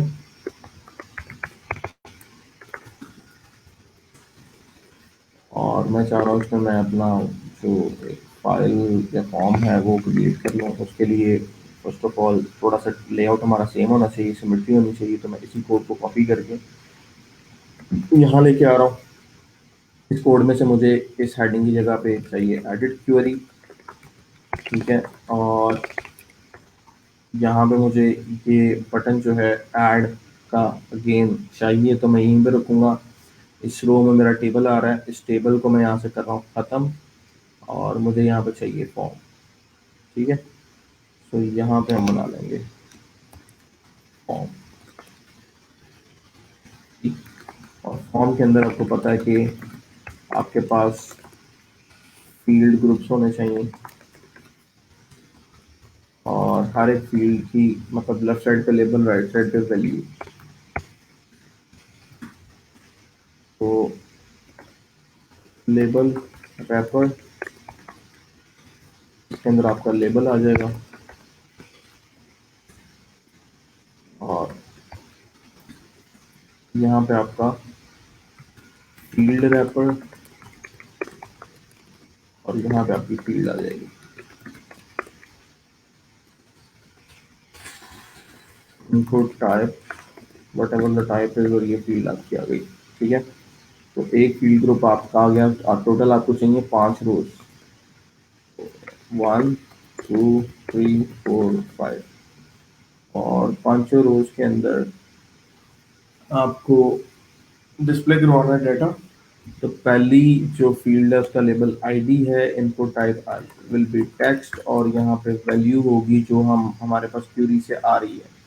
तो आसानी के लिए आप ऊपर ही वेरिएबल्स डिक्लेयर करवा लें। id is equal to dollar underscore queries, ये ऑब्जेक्ट है, और एक जीरो के ऊपर ऑब्जेक्ट, और ये वैल्यूज आपसे लेना चाह रहे हैं। तो क्यूरीज इज एन अरे, लगाने की जरूरत ही नहीं, रिकॉर्ड ही एक होगा। जीरो के ऊपर आपके पास ये ऑब्जेक्ट है, उसके अंदर से आपको आईडी चाहिए, उसको कॉपी कर लेते हैं, 2 3 4 5। आईडी के साथ साथ आपको चाहिए क्यूरी नेम,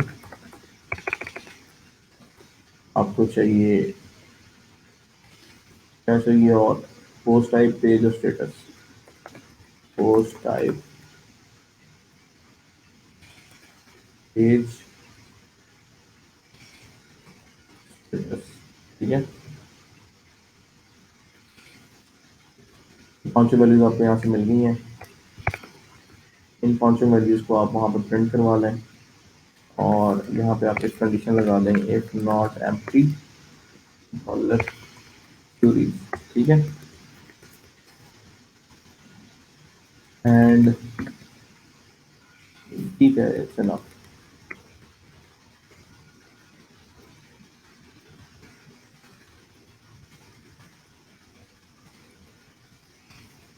यहाँ पे कुछ कंडीशनल्स हम लगाना चाह रहे हैं, लाइक मैं चाह रहा हूँ कि अगर तो वैल्यू आ रही हो किसी स्पेसिफिक वेरिएबल में तो वो प्रिंट हो जाए, नहीं तो एम्प्टी आ जाए। या तो यहाँ पे आप कंडीशनल्स लगा लें थोड़ा सा, इफ एल्स को आप कंडीशनल्स की क्वेश्चन मार्क की जो फॉर्मेट है उसमें यूज कर लें, या एक काम यहाँ पे कर लें आप, dollar I D is equal to empty string. ठीक है, dollar query name is equal to empty string, dollar post type is equal to empty string, dollar page is equal to empty string, dollar status is equal to empty string। ठीक है, ये पांच आपने दे दिए। और अब आप यहाँ पे सिर्फ और सिर्फ अपने वेरिएबल्स को प्रिंट करवाना है। अगर तो क्वेरीज में एंट्री होगी तो ये वेरिएबल पॉपुलेट हो जाएंगे, नहीं तो यहाँ पे एम्प्टी वैल्यू आ जाएगी। इको कर दें आईडी को, और यहाँ पे आपका सेकंड है जी क्वेरी नेम। यहाँ पे आप टाइप टेक्स्ट रखेंगे, वैल्यू को आप कर देंगे जी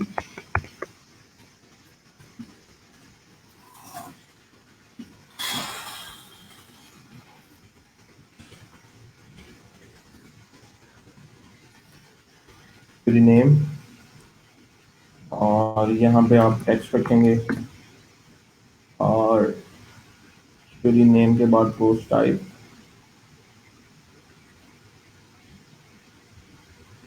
इसी को कॉपी कर रहा हूँ मैं।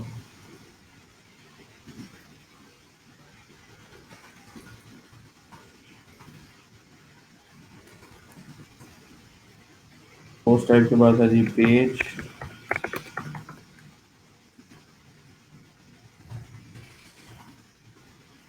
और पेज के बाद है जी स्टेटस,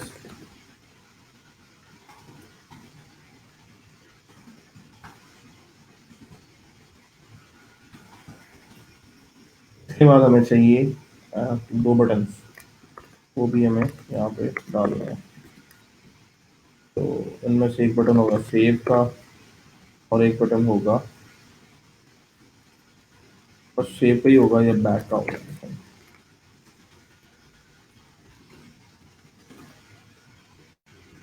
सो इसको type submit, name will be edit query save, और वैल्यू विल बी सेव, और यहाँ पे हम दे देते हैं इनपुट टाइप का पे विल बी सबमिट। बैक करना चाह रहे हैं मैं यहाँ पे सिंपल लिंक दे देता हूँ href, और href के अंदर हम यहाँ बैक का बटन लगा देते हैं, और यहाँ पे हम पास कर देते हैं सिमिलरली जैसे हमने यहाँ पर लिंक पास किया था, सिर्फ इतना लिंक चाहिए होगा।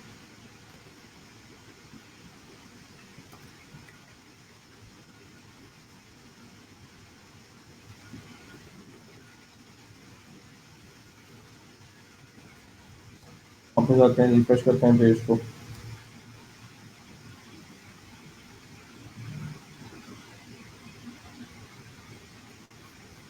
एग्जिट तो नहीं लगा हुआ कहीं पे, फाइल इंक्लूड नहीं की हमने, फाइल इंक्लूड करनी है।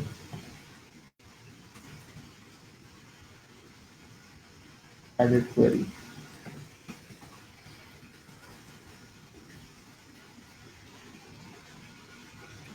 ठीक है, समय नहीं चाहिए, इसको खत्म कर दो।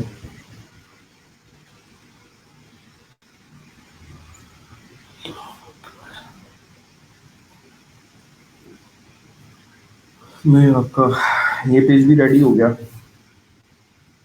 अब इस पेज के अंदर आईडी जो है वो चेंजेबल नहीं होना चाहिए, क्योंकि आईडी चेंज होगा तो डीबी का रिकॉर्ड जो है वो मैच नहीं करेगा।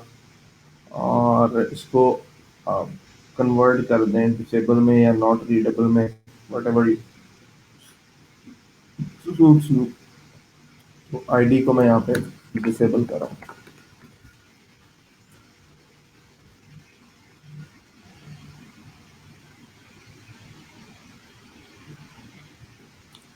और ये जो ये वाला फील्ड ग्रुप है लास्ट वाला,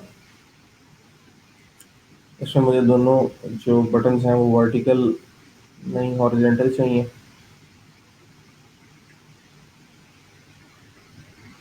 फील्ड रैपर के अंदर इनको इनलाइन ब्लॉक करना है, और इन बटन्स को क्लास देनी है, और एक ब्रेक देनी है। सो ब्रेक दो, ठीक। और इन दोनों को आईबी की क्लास से लें और आईबी को डिफाइन कर लें।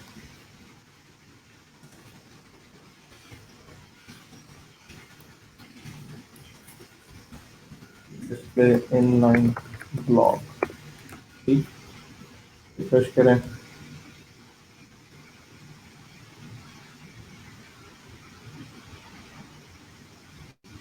अब इन दोनों बटन्स को आईबी अप्लाई कर दिया है, आईबी की डेफिनेशन नहीं लगी अभी। रिफ्रेश करता हूँ।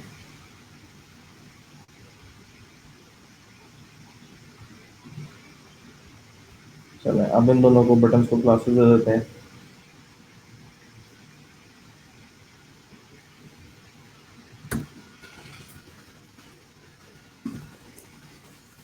Button button primary, okay. यहाँ भी मेरी क्लास।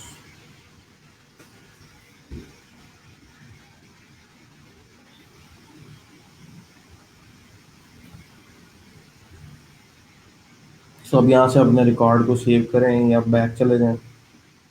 बैक जाएंगे तो आप दोबारा इसी पेज पे आ जाएंगे, मेन पेज पे।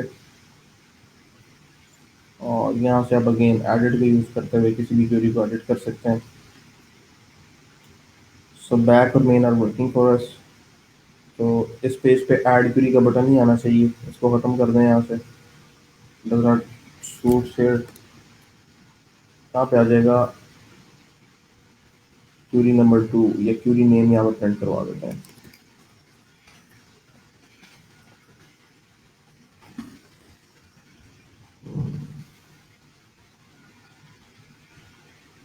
और ये इसको ख़त्म कर दें, इसकी गो टू नेक्स्ट राइट। ऊपर ये एडिट क्वेरी की हेडिंग आ रही है।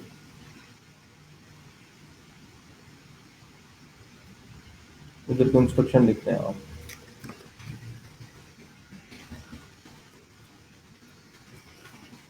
प्लीज press save after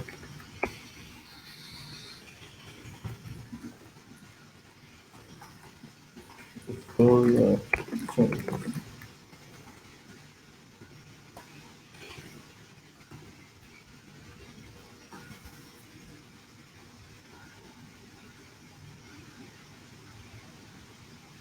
चलो, यहाँ तक अगर आपको कोई कंफ्यूजन, कोई इशू, कोई प्रॉब्लम है तो definitely you can ask me. I am waiting for 5 minutes on your feedback or questions. I'll move forward.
Admin page को रिपीट कर दूं तो चलो मैं बता देता हूँ आपको। हमने क्या किया, डीबी रीडर जो हमारा मेन प्लगइन फाइल थी उसके अंदर हम लोगों ने एक इंक्लूड फाइल ऐड की, यानी एक फाइल ऐड की और उसको हमने लोड करवाया प्लगइन डायरेक्टरी पाथ से। प्लगइन डायरेक्टरी पाथ हमें देता है यहाँ तक पाथ, उसके आगे हमने डायरेक्टरी फाइल नेम लिया, यानी करंट फाइल का नाम लिया, उसको पास किया डायरेक्टरी नेम, तो हमें पाथ मिल गया यहाँ तक। उसके आगे हम लोग इंक्लूड्स के फोल्डर में से हेल्पर डॉट पीएचपी की फाइल लोड करवा दी। अब इंक्लूड्स का फोल्डर है हमारे पास यहाँ पे, ये इंक्लूड्स का फोल्डर है। यहाँ से हमने फाइल लोड करवाई हेल्पर डॉट पीएचपी, ठीक है। इस फाइल में से हमने मजीद 3 फाइल इंक्लूड करवा ली, hooks dot PHP, functions dot PHP और पेजेस डॉट पीएचपी। तो इसमें से हुक्स, फंक्शंस और पेजेस। अब एडमिन में अगर आप कोई पेज बनाना चाह रहे हैं तो वर्डप्रेस आपको कहता है कि आप एडमिन अंडरस्कोर मेन्यू की हुक यूज करें और उसके साथ अपना एक फंक्शन कॉल करें और उसके अंदर अपने मेन्यू डिफाइन कर दें। तो जब भी एडमिन का मेन्यू बनेगा, वर्डप्रेस कोर की ये हुक है, वर्डप्रेस हमें फैसिलिटेट करता है कि जब वर्डप्रेस के एडमिन के मेन्यू शो हो तो आप अपनी मर्जी का मेन्यू भी शो करवा दें। तो एडमिन मेन्यू की हुक के ऊपर मैंने एक फंक्शन लिखा, उस फंक्शन के अंदर मैंने ये वाला बिल्ट इन फंक्शन कॉल किया कि एक एडमिन मेन्यू पेज बनाओ, उसका नाम, उसका जो पेज होगा उसका नाम रखो डब्ल्यू पी डेटाबेस रीडर, और मेन्यू जो आ रहा है लेफ्ट साइड पे उसका टाइटल रखो W P D B reader. तो W P D B reader मेरा टाइटल है और मेरे पेज जो मेरा मेन एडमिन होगा उसका नाम होगा, जो पेज होगा W P database reader, page का टाइटल होगा। अच्छा, आगे मैंने से बोला कि जो कौन बंदा इस चीज को यूज कर सकता है, कौन सा यूजर जो इस पेज को देख सकता है जिसके पास ये वाली परमिशन है मैनेज ऑप्शंस की। अब मैनेज ऑप्शंस की जो परमिशन है, अगर हम डेटाबेस में जाएं और यहाँ पे देखें यूजर्स, यूजर्स में हमारे पास एडमिन की आईडी 1 है और यहाँ पे होगा रोल्स का कोई टेबल या कैपेबिलिटीज का टेबल।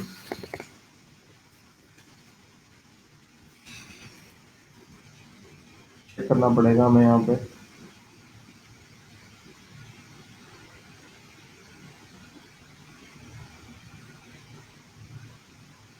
अगर हम कोई और साइट ओपन करते हैं, जैसे इसको ओपन करते हैं,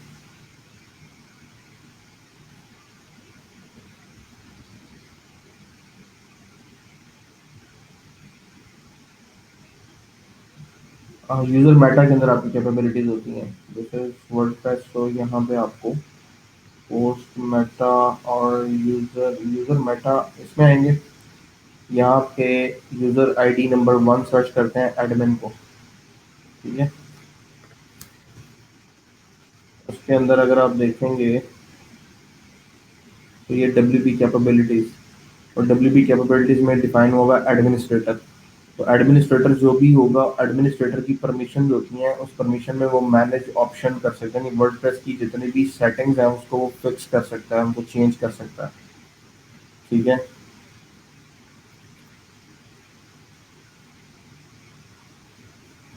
तो अगर हम यहाँ पे डब्ल्यू पी कैपेबिलिटीज चेक करें, W P roles and capabilities, तो कुछ वर्डप्रेस में बिल्ट इन परमिशन रखी होती हैं हर रोल के साथ। उन परमिशन में से हमने एक परमिशन यूज की है मैनेज ऑप्शन। तो वो वाला यूजर जिसकी कैपेबिलिटी है मैनेज ऑप्शन, तो ये सारी कैपेबिलिटीज एडमिन की होती है, ठीक है। इसमें एक कैपेबिलिटी है मैनेज ऑप्शंस, ये वाली।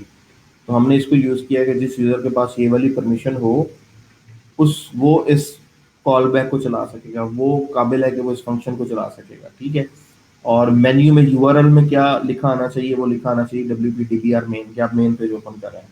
तो इस वजह से जब भी हम वर्डप्रेस के अपने जो हमारा जो प्लगइन है, जब भी हम जैसे प्लगइन्स में आते हैं या इस एडमिन स्क्रीन को लोड करते हैं, तो हमारे पास W P T B reader title आ जाएगा।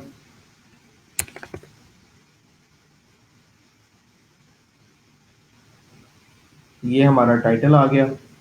इस टाइटल का अगर हम ओपन करते हैं तो यहाँ पे यूआरएल में आप देखेंगे कि आपके पास W P D B R main, ये पेज का स्लग होगा, और ये question mark page is equal to automatically WordPress decide करता है कि इस बंदे ने ये पेज स्लग दिया है तो इसको यूआरएल में शो करवाना है और साथ ये वाला फंक्शन चलाना है। जब वो ये फंक्शन चलाता है, अब ये फंक्शन कहाँ पे डिफाइन है, मैंने इसको डिफाइन किया और फंक्शन की फाइल के अंदर, फंक्शन की फाइल में फंक्शन डिफाइन किया है। वहां पे मैं चेक करता हूँ कि अगर तो मेरे पास गेट यानी क्वेश्चन मार्क के बाद कोई एंट्री आ रही है, जो भी एंट्री आ रही है उसको मैंने स्विच में डाला और चेक किया कि अगर ये एंट्री इक्वल है W P D B R main की, तो दो चीजें चेक करो, क्या W P D B R main के आगे डब्ल्यू पी क्यूरी एडिट आ रहा है। तो क्यूरी एडिट अगर तो एम्प्टी नहीं है यानी वो आ रहा है तो फिर आप ये वाला कोड चला दें, और अगर नहीं आ रहा तो आप ये वाला कोड चला दें। इस कोड में मैंने एक फंक्शन कॉल किया जो कि मुझे डेटाबेस से क्यूरीज ला के दे रहा है। W P D B query के फंक्शन के थ्रू मैंने एसक्यूएल पास की और उससे रिजल्ट्स लिए। वो रिजल्ट्स वापस क्यूरीज में आ गए। अब क्यूरीज का वेरिएबल क्योंकि इस फाइल में बना है तो वो, और ये वाला जो डॉक्यूमेंट है वो भी इंक्लूड हो रहा है, तो इस डॉक्यूमेंट के अंदर इससे ऊपर वाले सारे वेरिएबल्स अवेलेबल होंगे। तो ये डॉक्यूमेंट लोड हो रहा है टेम्पलेट के अंदर से। यहाँ पे एडमिन पेज में मैं गया हूँ, यहाँ से मैंने एक कंटेनर बनाया HTML का, उसके अंदर मैंने टेबल बनाया, टेबल के अंदर मैंने वेरिएबल जो हमने क्यूरी से रिजल्ट लिया था उसको पिक करके उस पर लूप चलाया और उससे मैंने अपनी सारी वैल्यूज को डिस्प्ले करवा दी है। तो इस तरह से वो जो फंक्शन कॉल बैक थी, जो हमने ये जो फंक्शन लिखा है दिस इज रिस्पॉन्सिबल, अगर इसमें मिस्टेक हो जाए, यहाँ से आपका सारा कोर्स चल रहा है, अगर इसमें मिस्टेक हो जाएगी तो there will be no result, error आ जाएगा कि कॉल बैक डिफाइन नहीं है, आपका मेन्यू ठीक तरह काम नहीं कर रहा। ठीक है, वैलिड कॉल बैक चाहिए तो ये वाला जो फंक्शन है नॉट फाउंड है, तो this function is responsible for everything. यहाँ से आप आगे अपने कोर की लॉजिक को यूज करके जितना मर्जी कस्टमाइज और एक्सटेंड कर सकते हैं। आपको बेसिक स्टैंडर्ड पता होना चाहिए, स्टार्ट कहाँ पे होना है, और स्लग क्या करते हैं, पेज कैसे ऐड होना है, मेन्यू एंट्रीज कैसे होनी है, कैपेबिलिटीज किसकी कौन सी हैं, इन चीज़ों का आपको आइडिया होना चाहिए।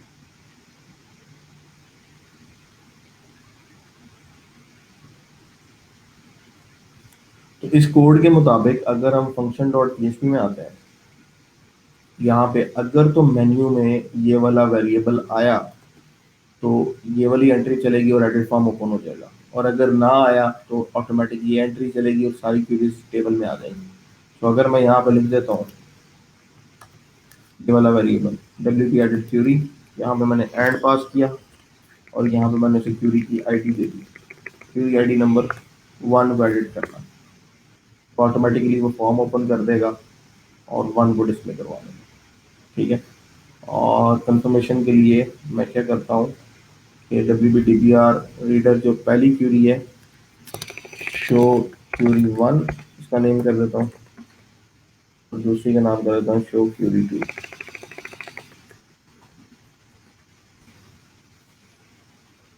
वापस जाते हैं, एडिट करते हैं, तो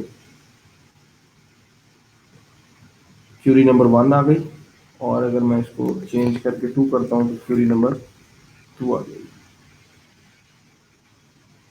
अब अगला काम क्या करना चाह रहे हैं, इस सेव के ऊपर हम चाह रहे हैं कि ये फॉर्म सेव हो और अपडेट कॉल हो जाए, और अपडेट के ऊपर ये वाली क्यूरी हमारी सेव हो जाए।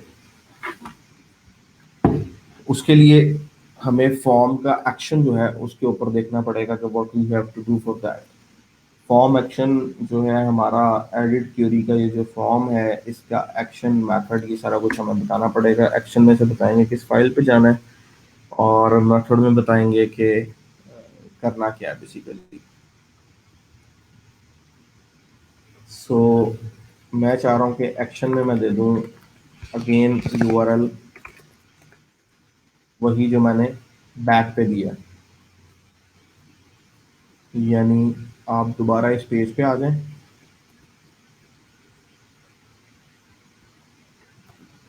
और मेथड में मैं दे दूं पोस्ट। ठीक है, और यहाँ पे अगर मैं अपडेट करना चाहूँ मैं अपडेट भी कर सकता हूँ। तो वापस चलते हैं, अब इस दफ़ा हम इस पेज पे आएंगे तो हमारे पास गेट भी होगा और पोस्ट भी होगा। तो क्या ये पॉसिबल है, पहले तो इसको देख लेते हैं कि क्या ये डूएबल है जो चीज़ हम करना चाह रहे हैं, गेट और पोस्ट हमारा एट ए टाइम चले। सेव का बटन कॉल करते हैं,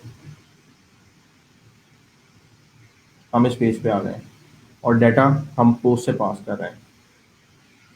तो डाटा अगर पोस्ट से पास कर रहे हैं तो इसका मतलब है जब भी स्पेस पे आएगा एडमिन के स्पेस पे आते ही ये फंक्शन चलेगा। इस फंक्शन में नॉट एम्प्टी गेट है, अगर मैं यहाँ पे पहले लगा दूँ if not empty post,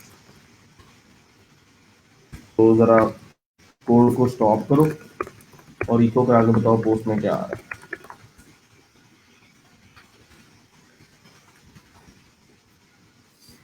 edit करते हैं, नेम चेंज कर रहा हूँ, सेव कर रहा हूँ। तो पोस्ट में आ गया एडिट क्यूरी सेव, और डाटा नहीं आया। डाटा क्यों नहीं आया, दोबारा देखते हैं क्यों डाटा नहीं आ रहा हमारे पास। एडिट करते हैं, क्या इन कंट्रोल्स के नेम असाइन किए हैं मैंने? टेक्स्ट और वैल्यू असाइन किए, नेम असाइन नहीं किया। तो पीएचपी में वैल्यू तभी फॉर्म की सबमिट होके आगे मिलेगी जब आप उनको नेम असाइन करोगे। सो एडिट क्यूरी में जाते हैं और यहाँ पे हम लोग नेम असाइन करते हैं। तो इसका नेम क्या है जी?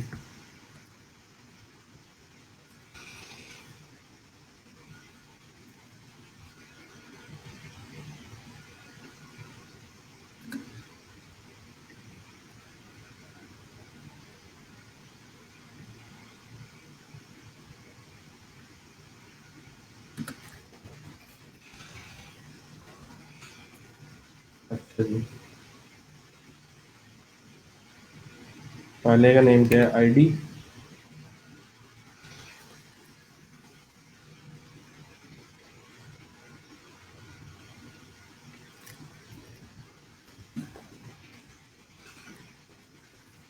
नेम आईडी,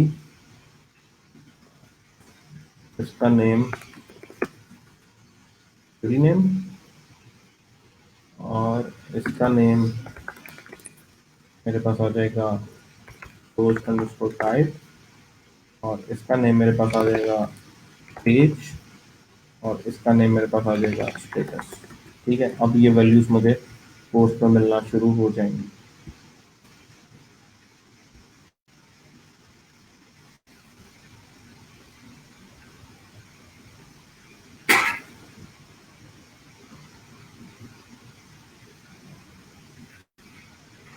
सेव करते हैं, तो अब मेरे पास सारी वैल्यूज आ रही है। अब इनको मैंने डीबी में स्टोर करवाना है, तो अगेन मैं अपडेट की क्यूरी रन करूंगा, वहां से डेटाबेस में डाटा को स्टोर करूंगा, जिससे मेरी एंट्रीज अपडेट हो जाएंगी और बैक मैं इसी पेज पे आ जाऊंगा। ठीक है, जैसे आप अगर इसका कोड करना चाह रहे हैं तो फंक्शंस पे इफ नॉट एम्प्टी पोस्ट पे यहाँ पे आप सेव का कोड रन करें। सेव का कोड रन करने के बाद दोबारा गेट चेक होगा, गेट में यही मेन आ रहा होगा और ये चीज़ नहीं आ रही होगी, तो आप इस सेल्स में आएंगे और आपको पूरे का पूरा टेबल डिस्प्ले हो जाएगा। इस तरह से आपका पूरा साइकिल जो है वो कंप्लीट हो जाएगा। इंशाल्लाह कल यहीं से हम लोग इसको कंटिन्यू करेंगे, और सबसे पहले डाटा को अपडेट कराएंगे, और डाटा को अपडेट कराने के बाद फिर हम लोग जो है फर्दर आगे मूव करेंगे on the working of this plugin. ठीक है, तब तक के लिए इजाज़त दें मुझे। अगर आपका कोई क्वेश्चन, कोई क्यूरी है, you can ask me any time. कोई क्वेश्चन स्टिल है तो I am there for next 2 minutes. So if not, I think it's enough for today, otherwise you will be lacking everything. कोशिश करें ये last plugin के जो 2-3 lectures हैं इनको आप एक दफ़ा रिपीट कर लें। काफ़ी काम आने वाले लेक्चर्स हैं ये आपके। Further it's all up to you, आप किस तरह से अपने आप को मैनेज करते हैं, किस तरह से आप डेवलपमेंट करना चाह रहे हैं या क्या सीखना चाह रहे हैं। सो नेक्स्ट 2 मिनट्स अगर आपके कोई क्वेश्चन है तो let me know.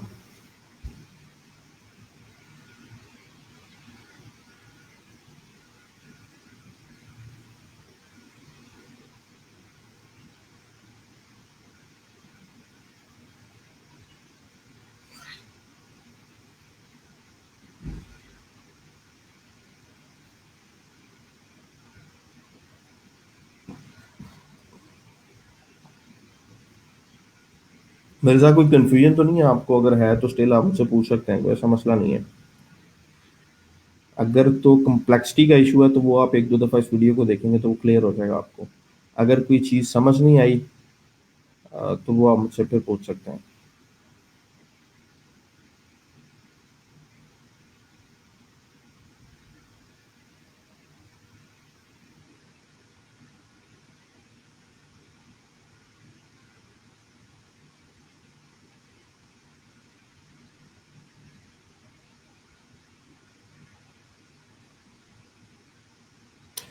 So I assume everyone is okay with today's code.